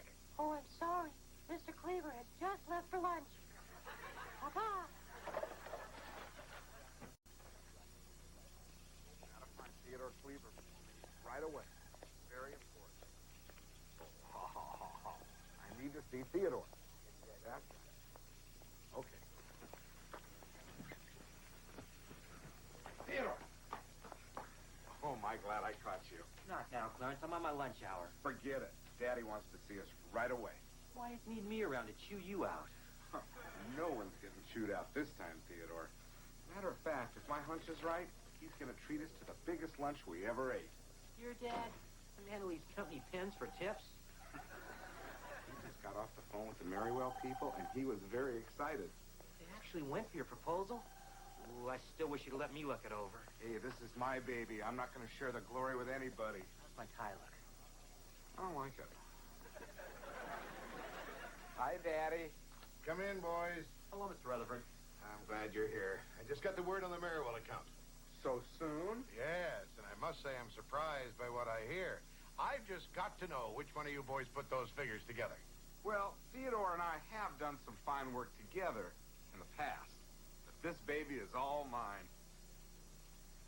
I should have known. You big oaf! You're the idiot that cost us the biggest account this company has. 28% of our pre-tax income down the drain. A common house pig with half a brain wouldn't foul things up this badly. Daddy, remember my asthma. How can I forget 6 years of asthma camp? I think I treated you like my own son. I am your son. Don't remind me, you spineless jellyfish. Excuse me, Mr. Rutherford, sir. What is it, Cleaver? Well, it's about the Merrywell account. It really wasn't Clarence's fault. What are you talking about? Well, sir, you see, I made some last-minute changes in the figures that Clarence wasn't aware of, so you can stop yelling at him. That true, son? Well, yes. He says so. Yes, it's true, Mr. Rutherford. I showed very poor judgment, but I'll do better in the future. What future? You're fired. Let's go to lunch, son. Yelling makes me hungry. Gee, you really didn't have to do that. I never realized what a great friend you really are. Thanks. Thanks? I lose my job covering for you, and all I get is thanks? Hey, don't worry. I'll put in a good word for you when things calm down. Clarence, will you move it? For now, I wouldn't buy anything on time. Coming, Daddy.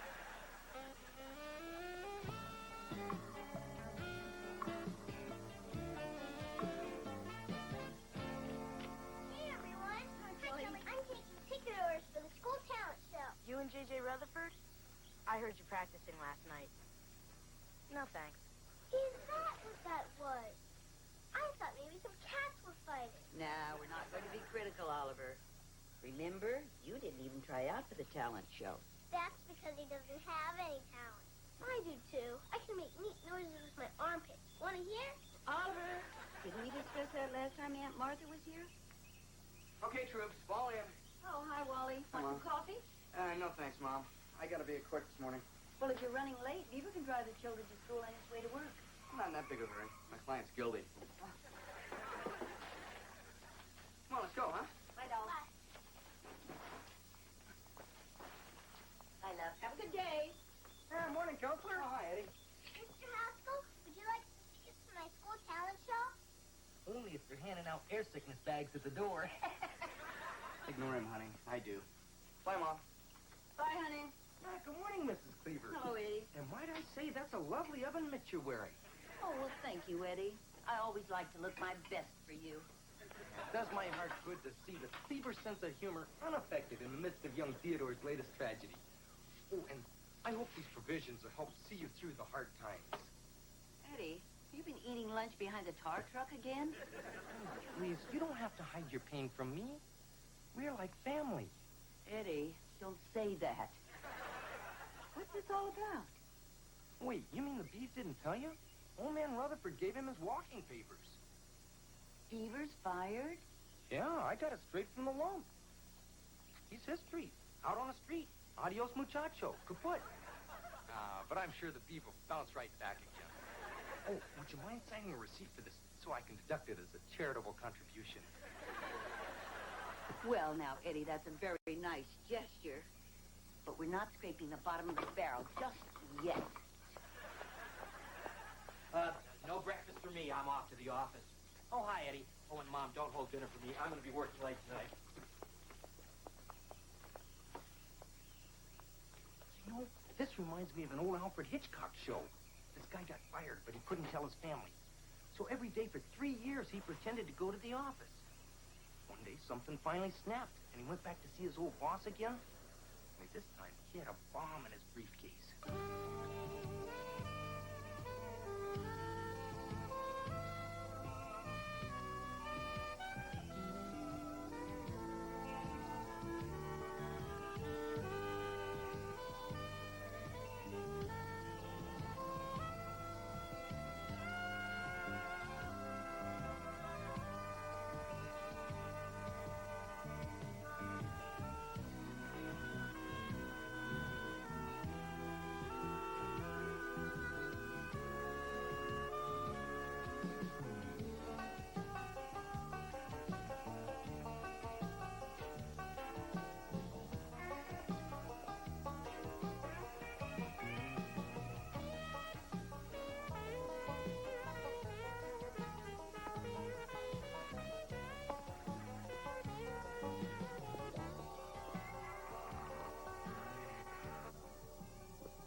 God?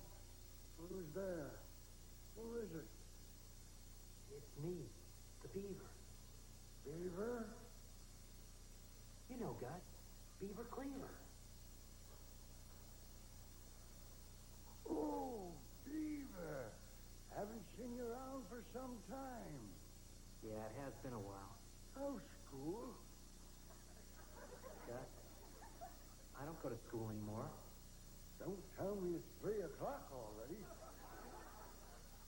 Gus, I graduated. I went to college, and now I have 2 boys of my own.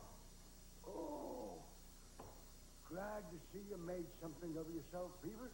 What line of work you in? Well, actually none right now. See, I've got a problem. I lost my job yesterday. Well, whenever you kids have a problem, old Gus has the answer. Come on, let's grab our fishing poles and head for Miller's Pond. Got any worms on you, Beaver? Sorry, Gus. Not that simple anymore. I'm out of work because I took the blame for somebody else. Now I can't even face my own family.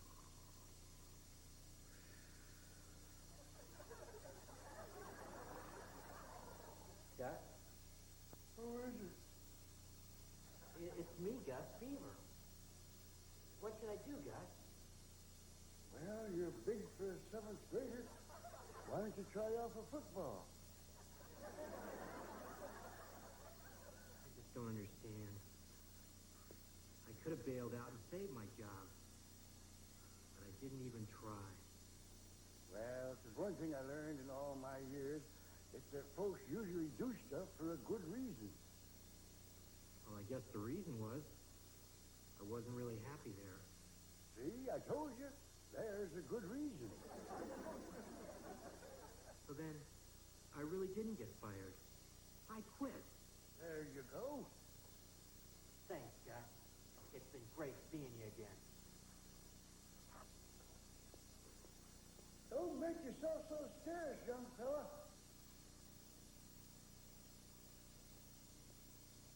Like one heck of a linebacker.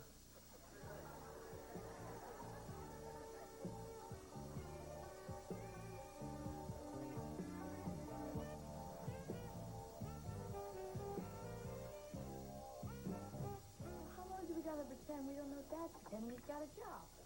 Until your father's ready to stop pretending. There's your dad. Now remember, he's been through a lot, and he's probably feeling very low just about now. Daddy's home. Hey, Champ, how you doing?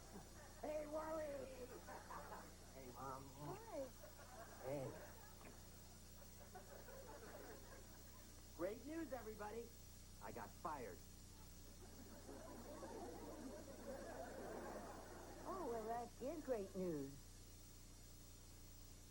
Yeah. Oh, yeah, Sounds yeah, good, hey, Dad. that's terrific. Yeah, great. We knew you could do it, Dad.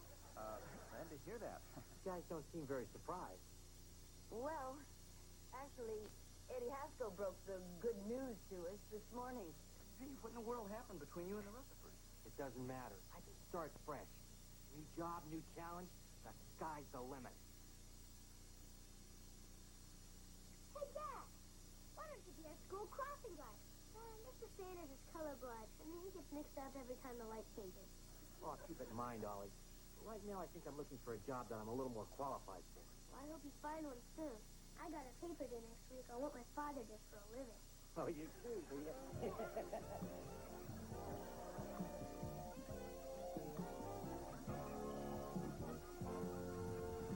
Ladies and gentlemen, Kelly Cleaver and J.J. Rutherford.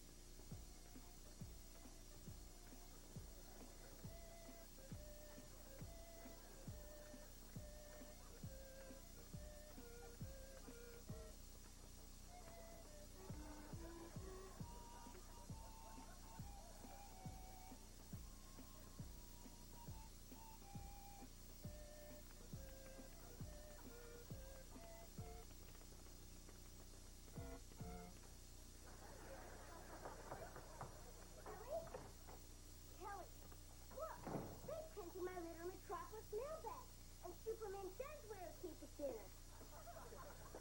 Oh, excuse me. I didn't know she was here. Come on over when you're alone. Okay, Oliver Cleaver. What is this? Why have you been so mean to me lately? Don't pretend like you don't know nothing, JJ. I'm not pretending. I really don't know nothing. Yeah, well, your dad made a real dumb mistake, and my dad took the blame so your dad wouldn't get into trouble. No way. My dad would never do that. Would so? Would not. Would so? Would not. Come on, guys. We're not supposed to fight in the house. Okay, Cleaver, let's go settle this outside. You've got problems. Oh! Hey, what's all the yelling down here? Nothing left to know about Dad. Mr. Cleaver, Oliver's been making up stories about my dad, and I'm a guest in your house. Tell her, Uncle Wally. Tell her what Dad told you when I wasn't supposed to be listening. Yeah, JJ, I think that... Oh, I think I have to answer the door. Oh, hi, Lum. Hi. Are you ready, honey? We have dinner reservations at 7. Let me just get my book. Did you move yet? Oh, why? Because my dad said you wouldn't be able to live with yourself.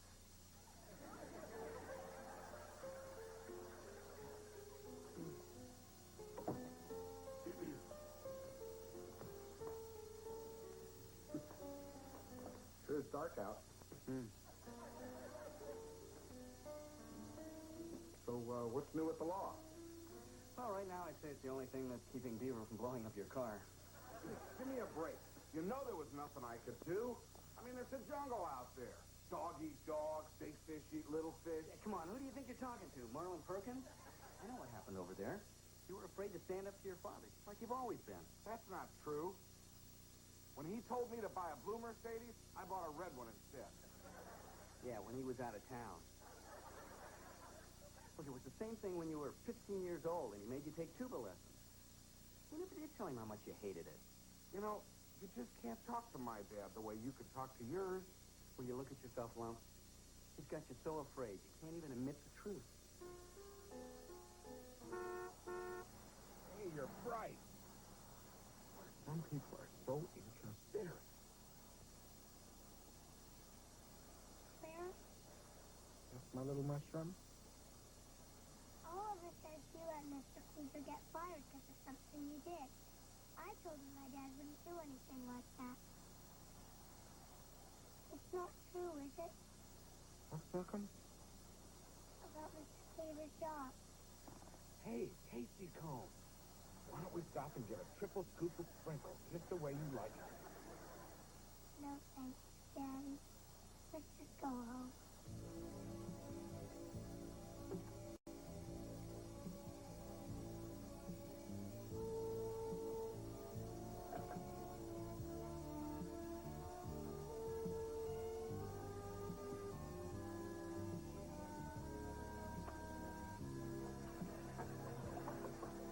Hi, Theodore. Can I come in? What do you want to do? Make sure I'm not taking any office supplies? Oh, no, I trust you. I just wish there was something I could do for you. Like maybe a letter of recommendation or a low-interest loan. Anything. Still here, Cleaver? Might as well take your last paycheck. Save me the stamp. Thank you, Mr. Rutherford. Yeah, I'm sorry it had to turn out this way, Theodore, but I want you to understand I don't take this lightly. I liked your father because, well, he was a loyal friend, a hard worker, and a very average golfer. Too bad the only thing you inherited was the hitch in his swing. Daddy, you really shouldn't say those things about Theodore. Are you contradicting me? Well, in my opinion, he has a better business sense than most of the people in this company. Well, what do you know about it, you big lummox? If he's so good, how come he lost up the Maryville account? He didn't. I did. I can't lie anymore. I'd like to be able to look my daughter in the eye again. Are you telling me you lost the account, you big oaf? I'm not an oaf. I'm not a lummox. I'm a grown man with a family of my own. We're all human. He shouldn't fault somebody for trying to do the very best he can. And another thing, no more tuba lessons. Well, what can I say except it takes a big man to stand up to his father and a bigger man to admit his mistakes. I'm proud of you, son. Gee, thanks, Dad. You're fired. Fired? Cleaver? Welcome back. Teeing off at 3 o'clock. Care to join me? Thanks, Mr. Rutherford, but, No, thanks. I really wasn't happy working for you. You're not supposed to be happy. You're supposed to be working. Well, you can call me a dreamer, but I'm going to try and find work where I can do both. Well, Cleaver, I respect your sunny optimism, no matter how boneheaded it is.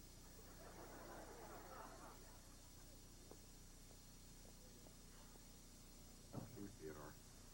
That was a very courageous thing to do. it was braver of you standing up to your father. Terrific. I'm courageous. You're brave. And we're both out of work. You know, Lumpy, I think you're looking at this all wrong. Oh, yeah? You don't make as much as I do. kid. Sometimes you have to take risks, even if the time isn't right. I've been thinking about going into business for myself. Maybe it wouldn't be quite so scary if I had a partner. You mean me? Us? Lumpy and the Beaver? Sure, why not? You know, maybe you got something after all, Beef. I mean, people respected your dad. That alone should bring in a few paying accounts. Who knows, we might even land a Merriwell account. You know they're looking for a new firm. Then we're partners?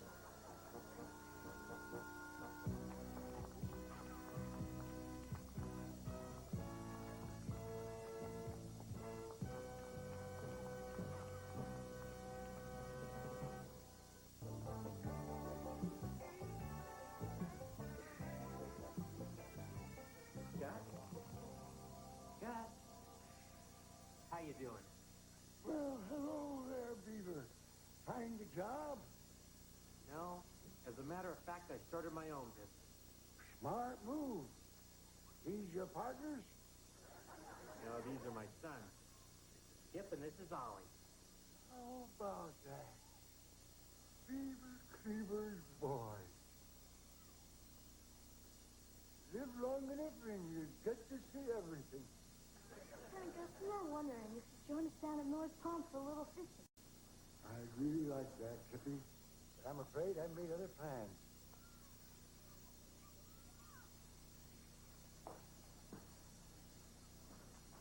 Her daddy's loaded.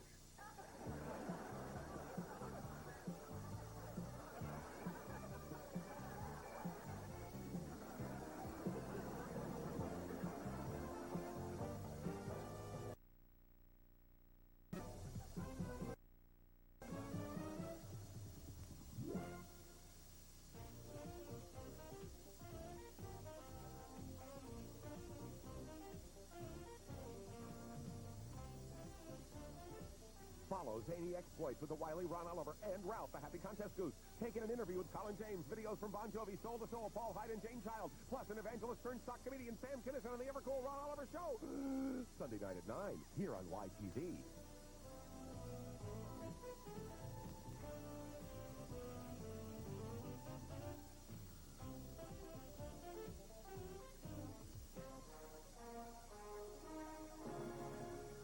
A Quintex production. Episode of the new Leave It to Beaver. I showed very poor judgment, but I'll do better in the future. What future? You're fired. Let's go to lunch, son. Great news, everybody. I got fired. Oh, well, that is great news. Yeah, great. We knew you could do it, Dad.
Yeah? Theodore, come in here quick. Oh, I'm sorry. Mr. Cleaver has just left for lunch. Papa! Gotta find Theodore Cleaver right away. Very important. I need to see Theodore. That's right. Okay. Theodore! Oh, my glad I caught you. Not now, Clarence. I'm on my lunch hour. Forget it. Daddy wants to see us right away. Why does he need me around to chew you out? No one's getting chewed out this time, Theodore. Matter of fact, if my hunch is right, he's going to treat us to the biggest lunch we ever ate. Your dad? The man who leaves company pens for tips? He just got off the phone with the Merrywell people, and he was very excited. They actually went for your proposal? Ooh, I still wish you'd let me look it over. Hey, this is my baby. I'm not going to share the glory with anybody. How's my tie look? I don't like it. Hi, Daddy. Come in, boys. Hello, Mr. Rutherford. I'm glad you're here. I just got the word on the Merrywell account. So soon? Yes, and I must say I'm surprised by what I hear. I've just got to know which one of you boys put those figures together. Well, Theodore and I have done some fine work together in the past. But this baby is all mine. I should have known. You big oaf! You're the idiot that cost us the biggest account this company has. 28% of our pre-tax income down the drain. A common house pig with half a brain wouldn't foul things up this badly. Daddy, remember my asthma. How can I forget 6 years of asthma camp? I think I treated you like my own son. I am your son. Don't remind me, you spineless jellyfish. Excuse me, Mr. Rutherford, sir. What is it, Beaver? Well, it's about the Merrywell account. It really wasn't Clarence's fault. What are you talking about? Well, sir, you see, I made some last-minute changes in the figures that Clarence wasn't aware of, so you can stop yelling at him. That true, son? Well, yes, he says so. Yes, it's true, Mr. Rutherford. I showed very poor judgment, but I'll do better in the future. What future? You're fired. Let's go to lunch, son. Yelling makes me hungry. Gee, you really didn't have to do that. I never realized what a great friend you really are. Thanks. Thanks? I lose my job covering for you, and all I get is thanks? Hey, don't worry. I'll put in a good word for you when things calm down. Clarence, will you move it? For now, I wouldn't buy anything on time. Coming, Daddy!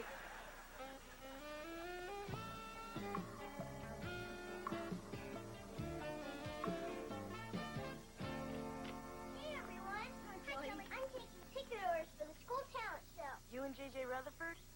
I heard you practicing last night. No, thanks. Is that what that was? I thought maybe some cats were fighting. Nah, we're not going to be critical, Oliver. Remember, you didn't even try out for the talent show. That's because he doesn't have any talent. I do, too. I can make neat noises with my armpits. Want to hear? Oliver, didn't we discuss that last time Aunt Martha was here?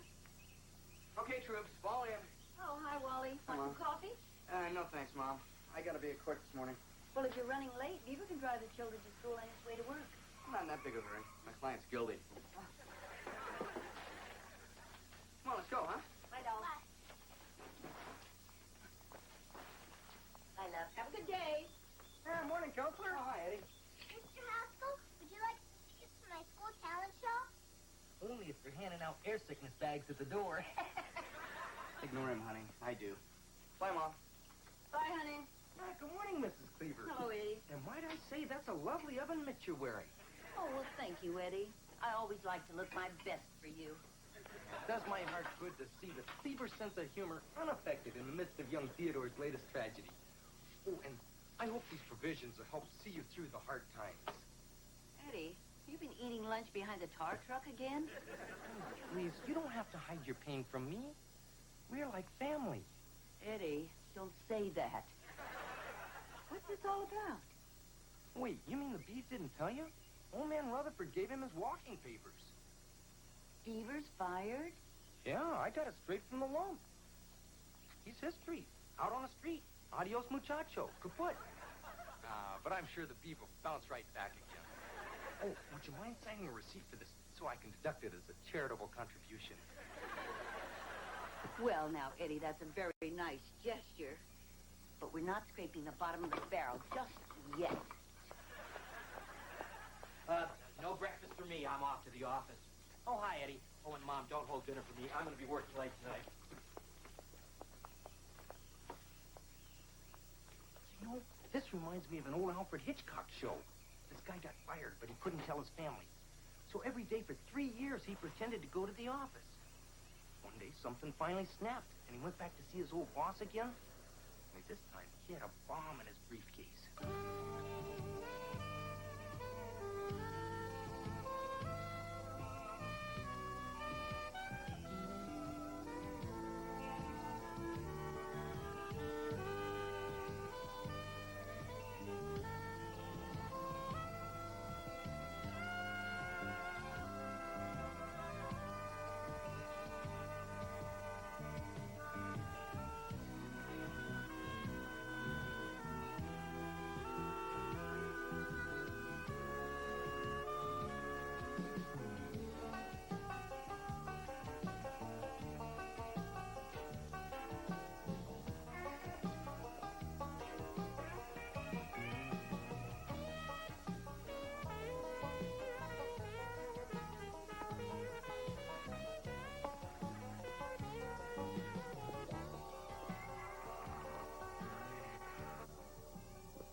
Gus. Who's there? Who is it? It's me, the Beaver. Beaver? You know, Gus. Beaver Cleaver. Oh, Beaver. Haven't seen you around for some time. Yeah, it has been a while. How's school? Gus, I don't go to school anymore. Don't tell me it's 3 o'clock already. Gus, I graduated. I went to college, and now I have 2 boys of my own. Oh, glad to see you made something of yourself, Beaver. What line of work you in? Well, actually none right now. See, I've got a problem. I lost my job yesterday. Well, whenever you kids have a problem, old Gus has the answer. Come on, let's grab our fishing poles and head for Miller's Pond. Got any worms on you, Beaver? Sorry, Gus. Not that simple anymore. I'm out of work because I took the blame for somebody else. Now I can't even face my own family.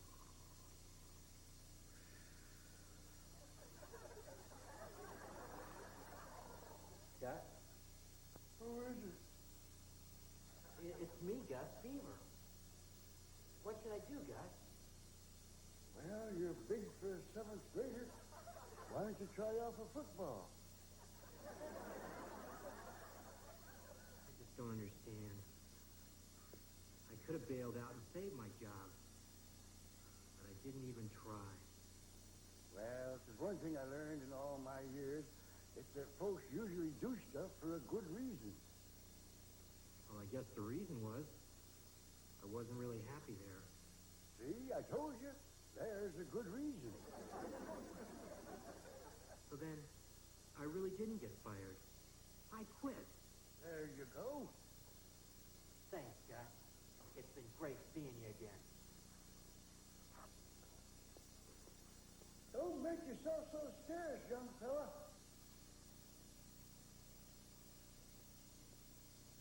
Like one heck of a linebacker.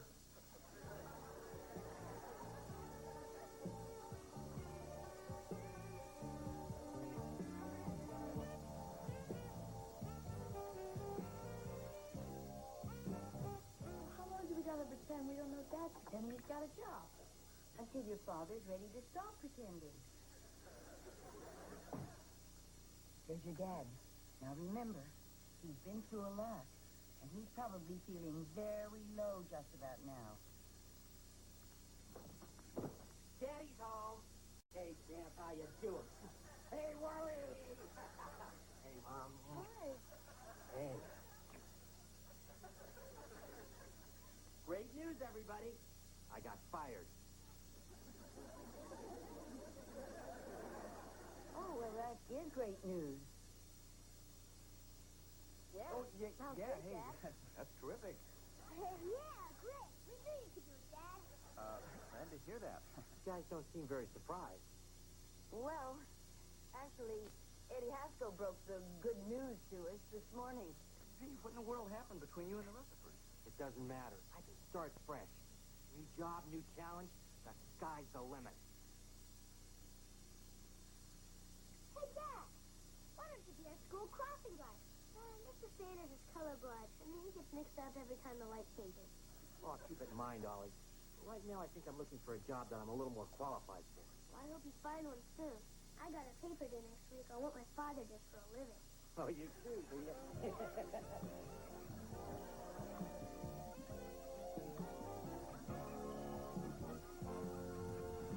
Ladies and gentlemen, Kelly Cleaver and J.J. Rutherford.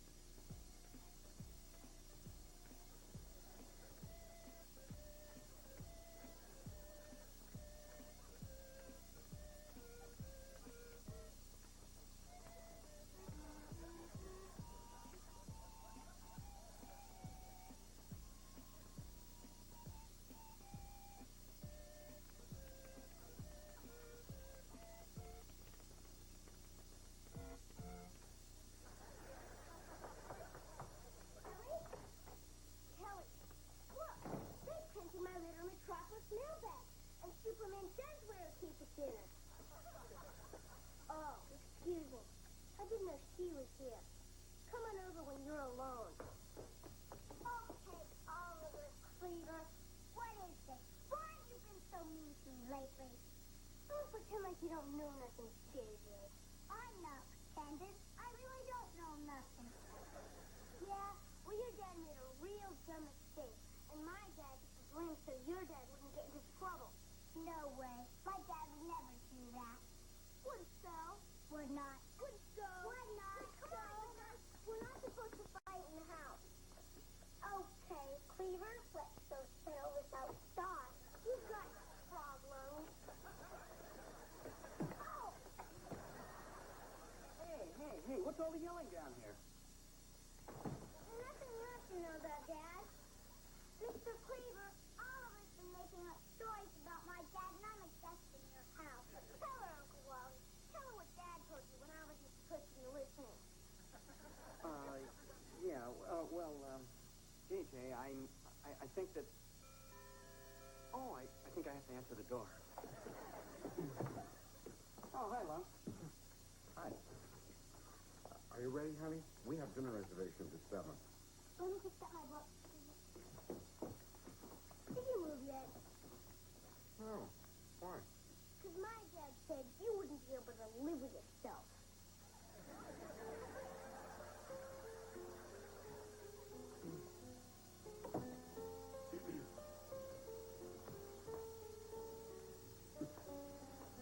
Sure is dark out.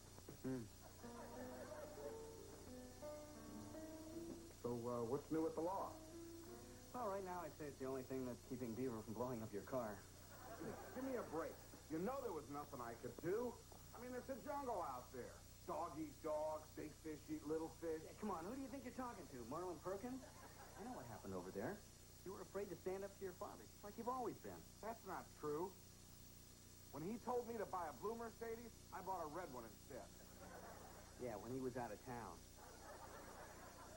Look, it was the same thing when you were 15 years old and he made you take tuba lessons. You never did tell him how much you hated it. You know, you just can't talk to my dad the way you could talk to yours. Will you look at yourself, Lump? He's got you so afraid you can't even admit the truth. Hey, you're bright. Some people are so inconsiderate. Clara? That's my little mushroom? All of us said you let Mr. Cleaver get fired because of something you did. I told him my dad wouldn't do anything like that. It's not true, is it? What's Sitcom? About Mr. Cleaver's job. Hey, Sitcom. Why don't we stop and get a triple scoop of sprinkles, just the way you like it? No thanks, Daddy. Let's just go home.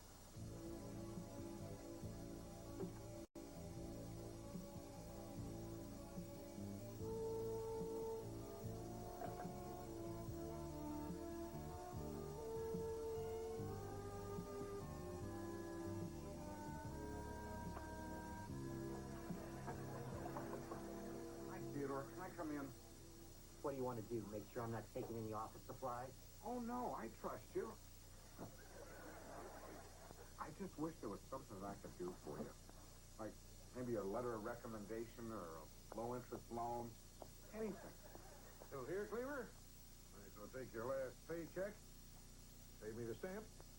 Thank you, Mr. Rutherford. Yeah, I'm sorry it had to turn out this way, Theodore, but I want you to understand I don't take this lightly.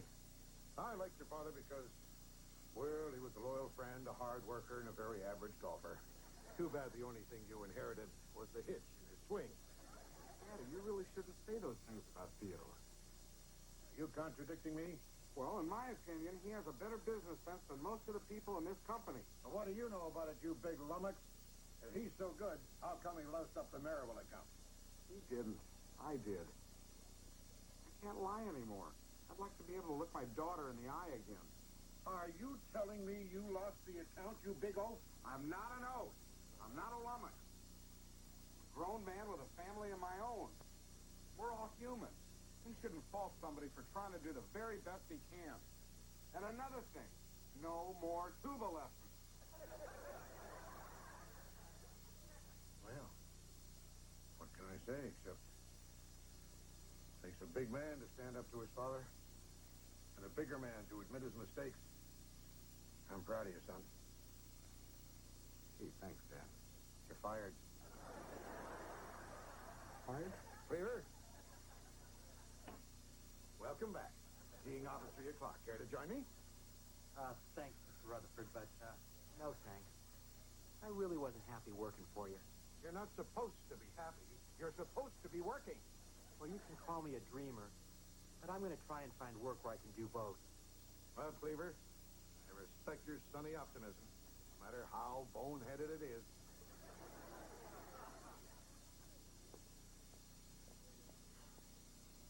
Gee, Theodore, that was a very courageous thing to do. Well, it was braver of you standing up to your father. Terrific. I'm courageous. You're brave. And we're both out of work. You know, Lumpy, I think you're looking at this all wrong. Oh, yeah? You don't make as much as I do. Kid. Sometimes you have to take risks, even if the time isn't right. I've been thinking about going into business for myself. Maybe it wouldn't be quite so scary if I had a partner. You mean me? Us? Lumpy and the Beaver? Sure, why not? You know, maybe you got something after all, B. I mean, people respected your dad. That alone should bring in a few paying accounts. Who knows, we might even land a Merriwell account. You know they're looking for a new firm. Then we're partners?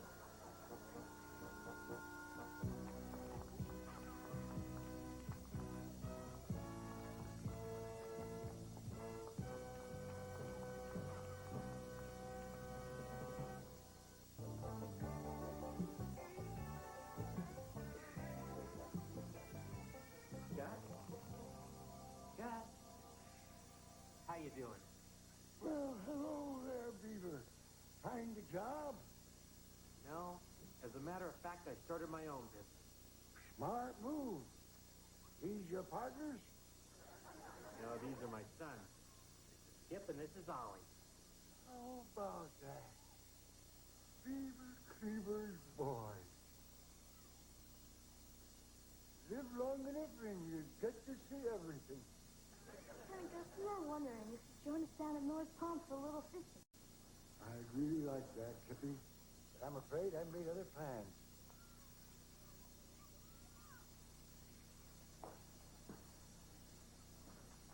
Her daddy's loaded.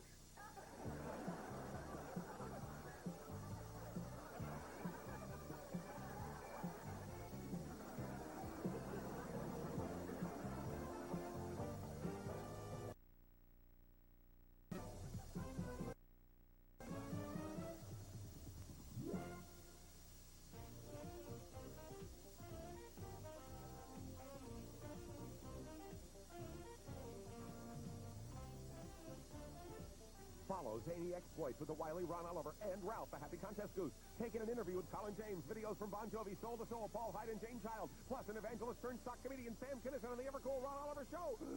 Sunday night at 9, here on YTV.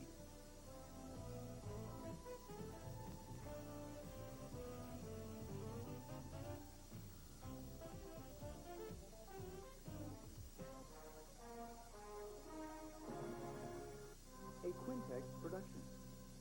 Girls in the school hate me. Oh, not just the girls. Most of the guys I know hate me too. You probably don't know a boy named Freddie Haskell. Never heard of him. Oh, Freddie Haskell. He's a... Kelly, dear, it's not polite to interrupt. I must say, I haven't seen you look this good since that day at juvenile court.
help me?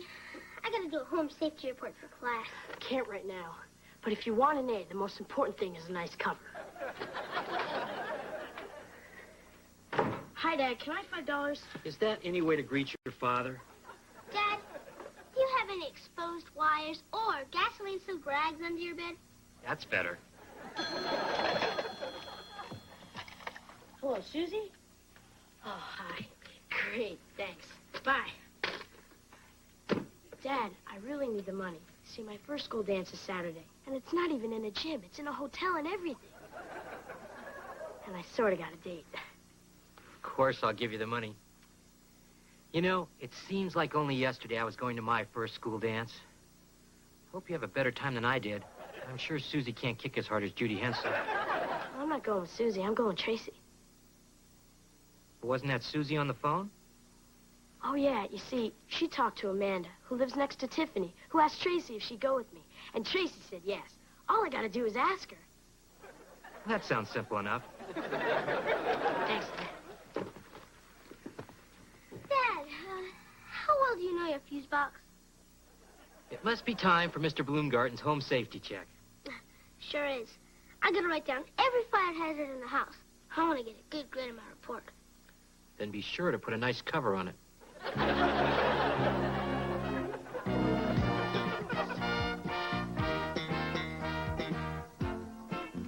Hey, Marcia. Nice dress. My aunt used to feed the pigs in one just like it.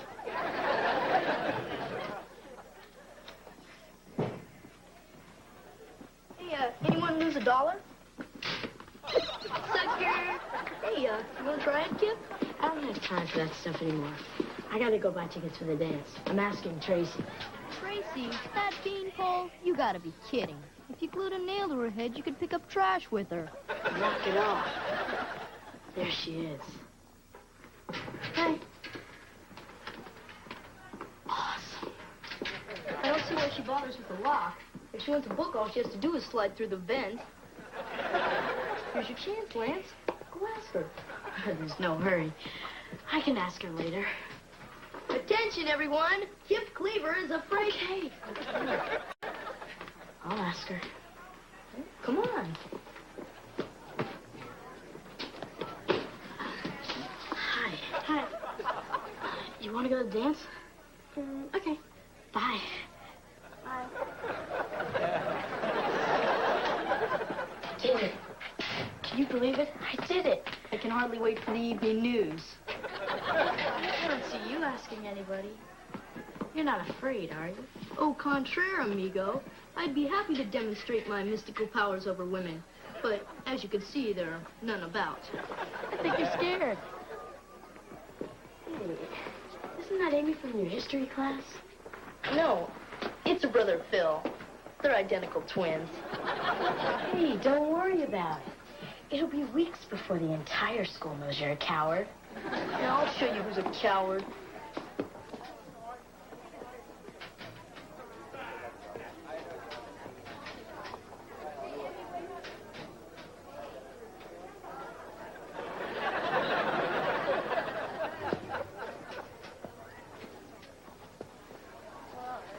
What happened?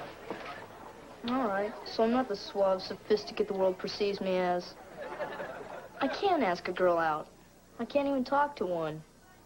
I'm nothing but a common boneless chicken. It's not such a big deal, Freddie.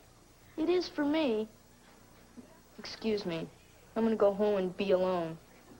It'll be good practice for the rest of my life.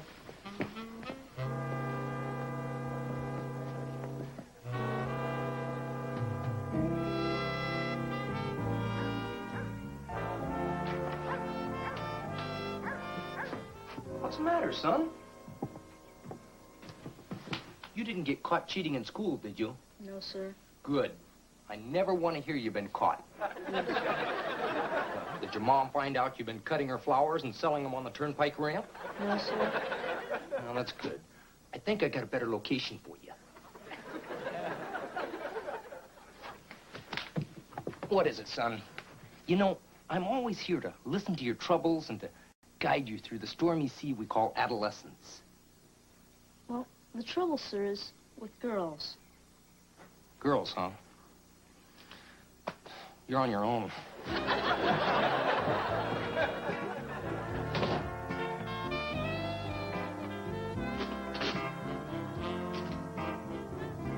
Dad, when are we going to start fixing up these home safety hazards? Well, later, son. Why don't you go work on the cover for that report? Hi. Hi. Hi, Mom. Hi, Kip. Home so soon? Hi, Grandma. Hi, Kip. Hey, Kip. What's the matter with your feet? Nothing. I just got a new pair of shoes for the school dance. And they need a little breaking in. I tried to get him to buy another pair. These are the only ones he wanted. They're cool. They make me look just like that guy in Footloose. Kip, you better give Freddie a call. There must be something wrong with him. He wasn't nearly as phony as he usually is. Yeah, he's a basket case because he can't get up the nerve to ask a girl to dance. I wish I could do something for the guy. Well, why don't you do for Freddie what your Uncle Wally always did for Eddie? Apologize for being friends with him? No. If Freddie's afraid to ask a girl out, why don't you ask someone for him? That's a great idea, Grandma. It's got to be easier than asking one for myself. And if that works, he may even tell you where your gym clothes are buried.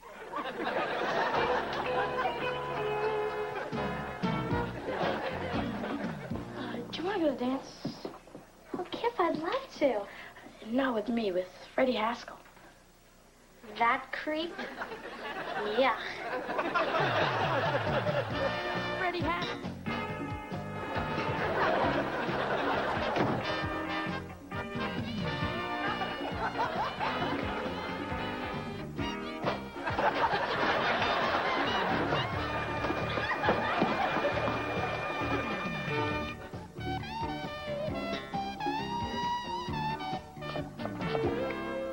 Sissy, you know the rules.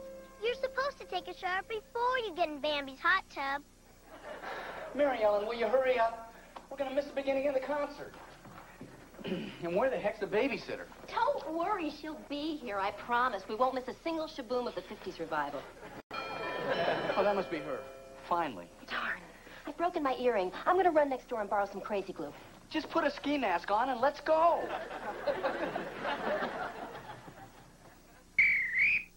Okay, everybody, it's time for a family fire drill. Now line up and no talking or shouting. Not now, dear. We're making dinner.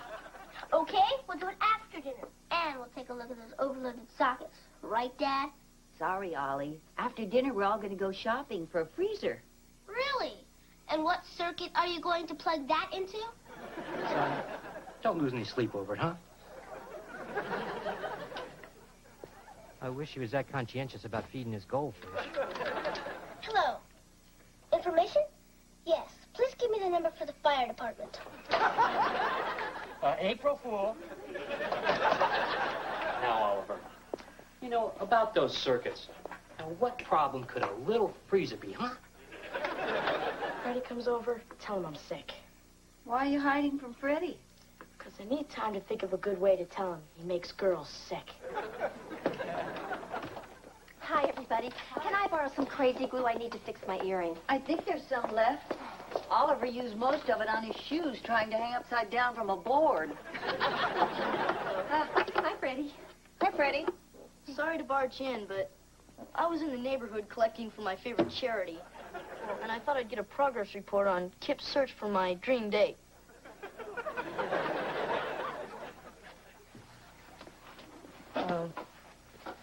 You have talked to some girls, haven't you? Freddie, I've got some bad news for you. Not Nancy Glick. No. Even she turned you down. I can't believe it. All the girls in the school hate me. Oh, not just the girls. Most of the guys I know hate you, too. No, the guys don't hate you. Guys like creeps. Kip, do me a favor. Promise me you'll never try to talk anyone off a ledge. Freddie, I'm sure if a girl ever gave you a chance, you'd do very nicely. In fact, I know you would. Thanks, Mrs. Cleaver. You're a ray of hope to the downtrodden. But you couldn't sell me that if it was gift-wrapped. Wait a minute, Freddie. I think maybe I can help you. Thanks anyway, Mrs. Cleaver. but I've seen you dance.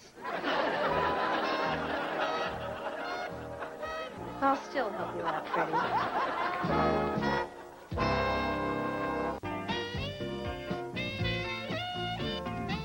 I'm gonna play with my new sissy doll. Here, you play with my old one. Oh, finally. Kelly and Laurie are all set. Good night, Cal. Come on, let's go, huh? Shabop, ding dang, a ram bang, dong dang, bing bong, boom, be bong, boom, boom. You don't go to the Grand Avenue School, do you? No, Mrs. Cleaver. I go to an all-girls school. Then you probably don't know a boy named Freddie Haskell. No, never heard of him. Oh, Freddie Haskell. He's a... Kelly, dear, it's not polite to interrupt. Okay, now that I've practiced going out to the car by myself, this time let's try it together. Oh, honey, this will just take 1 second. Lori, there's a dance at Freddie's school, and it turns out he needs a date. It's probably because nobody's stupid enough to... It's going to be a real nice dance, and I think you'd have fun with Freddie. He's real cute, and a good athlete, too. Don't worry, now I get it. Well, Mrs. Cleaver, I'd love to go to the dance. If you know the boy, I'm sure my parents would say that it's okay. Great, then it's all set. Well, honey, are you ready? Don't toy with me, Mary Ellen. Of course, I'll only go if he actually asks me. Well, actually, I was hoping for a close-up. And, of course, one of her mothers, so I can see if she'll age well. Freddie. Okay, I'll go out with her. Good! Now, all you gotta do is go over there and ask her. Ask her? Surely you jest. Freddie! Freddie, would you care to join my brother and me in the den while Mary Ellen waits in the car with the engine running? Freddie, think about it. What's the big deal about talking to a girl, huh? You don't understand. The only thing I know how to say to a girl is, nice face. Did you get the number of the truck that hit you? Let me run through this real fast. Growing up is full of doing lots of things for the first time. Some of those things you may not want to do. But you can't hide from everything just because it makes you nervous. So get over there and ask her, now. I guess he decided to show up after all. Hello. Hi, Freddie. Don't worry. Nobody told her what a creep you are. That's Lori. Hello. How are you? I guess I'm okay.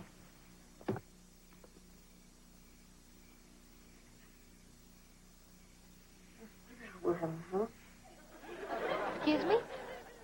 Nice weather we're having, huh? What was that? You wouldn't want to go to the dance with me, would you? Sure. You would? Well, thank you. I look forward to it. And might I add, it's a lovely dress you're wearing.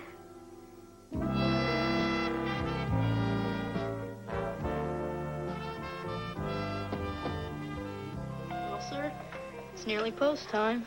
Frederick, my boy, I must say, I haven't seen you look this good since that day at juvenile court. Thank you, sir. You know, you remind me a lot of myself at your age. Except, of course, I was better looking. So you've told me. Son, I've been thinking about that little talk that we had the other day. I didn't give you the kind of quality parenting that you've come to expect from me. That's okay. At least you got my name right. No, I want to make it up to you. When you get to be my age, you'll learn something about women. And on this night of your first date, I'm going to pass these secrets along to you. That's very generous of you, sir. Son, women are all a bunch of bloodsuckers, out to get whatever they can. And when they've used you up, they'll toss you aside like an old sock. Now, you run along and have a good time.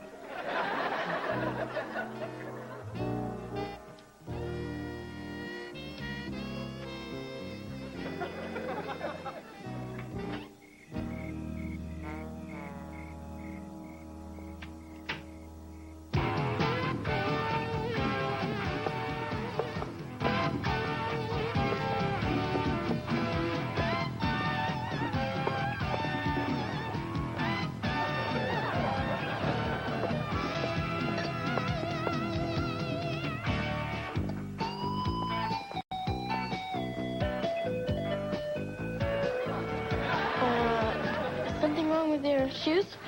No, nothing. It's just a new step. Do you know the Sidewinder? No? This is it.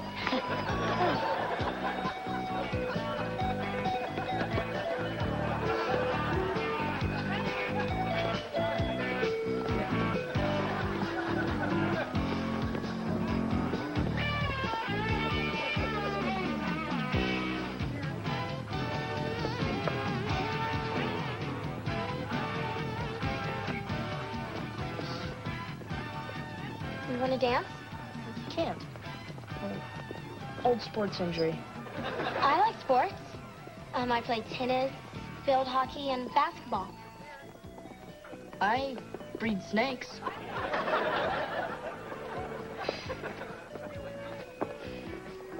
You're the quiet type, aren't you? No.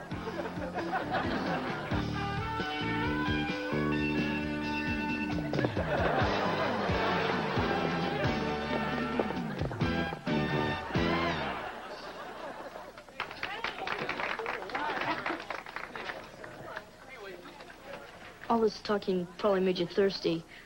I'll go get some punch.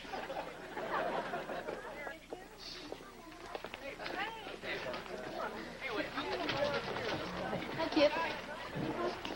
Hey, Freddie, how's it going? I haven't seen you out on the dance floor. Lori's a sensitive girl. She prefers to sit and talk. She's probably sitting over there talking to herself right now. Hey, watch this. Hey, Danny, is that your dollar down there? What a doofus. Come on, Kip, they're playing a fast one. Oh.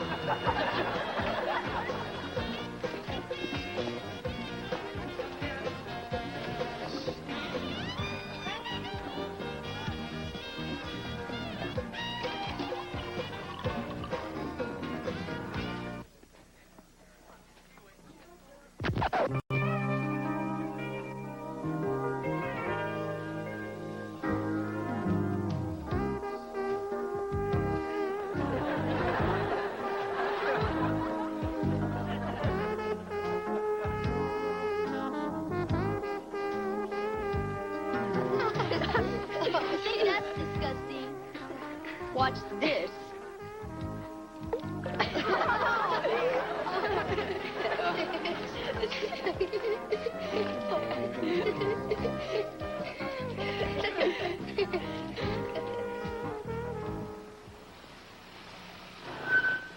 Thanks, Mr. Haskell. Good night, Freddie. Hey, a gentleman walks his date to the door. Drop my card in her mailbox. Looks like they need a new roof. Lori, wait. Well, thanks for a lovely evening. I trust you had as nice a time as I did. Nice time. This was the worst night of my life. You know, when I think about how excited I was to go on this date, I told all my friends about how cute you were. You told your friends I was cute?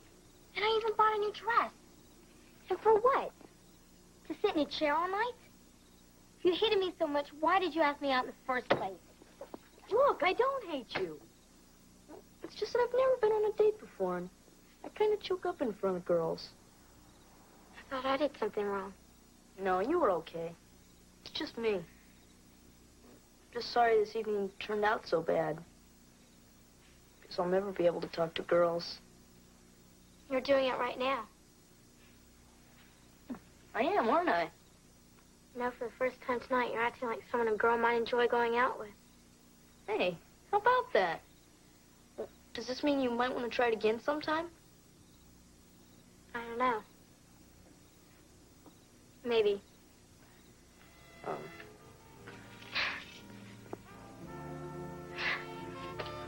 Oh, by the way, I'd have someone look at that roof right away.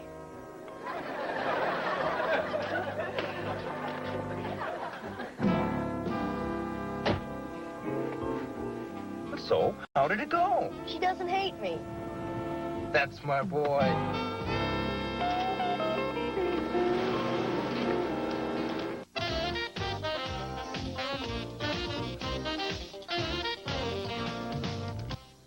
Arnold Schwarzenegger talks with Laurie Hibbert about the difference between cuffing culprits and cuddling kitties in his hilarious new film, Kindergarten Cop. Tomorrow night at 6:30 on Rock and Talk on YTV.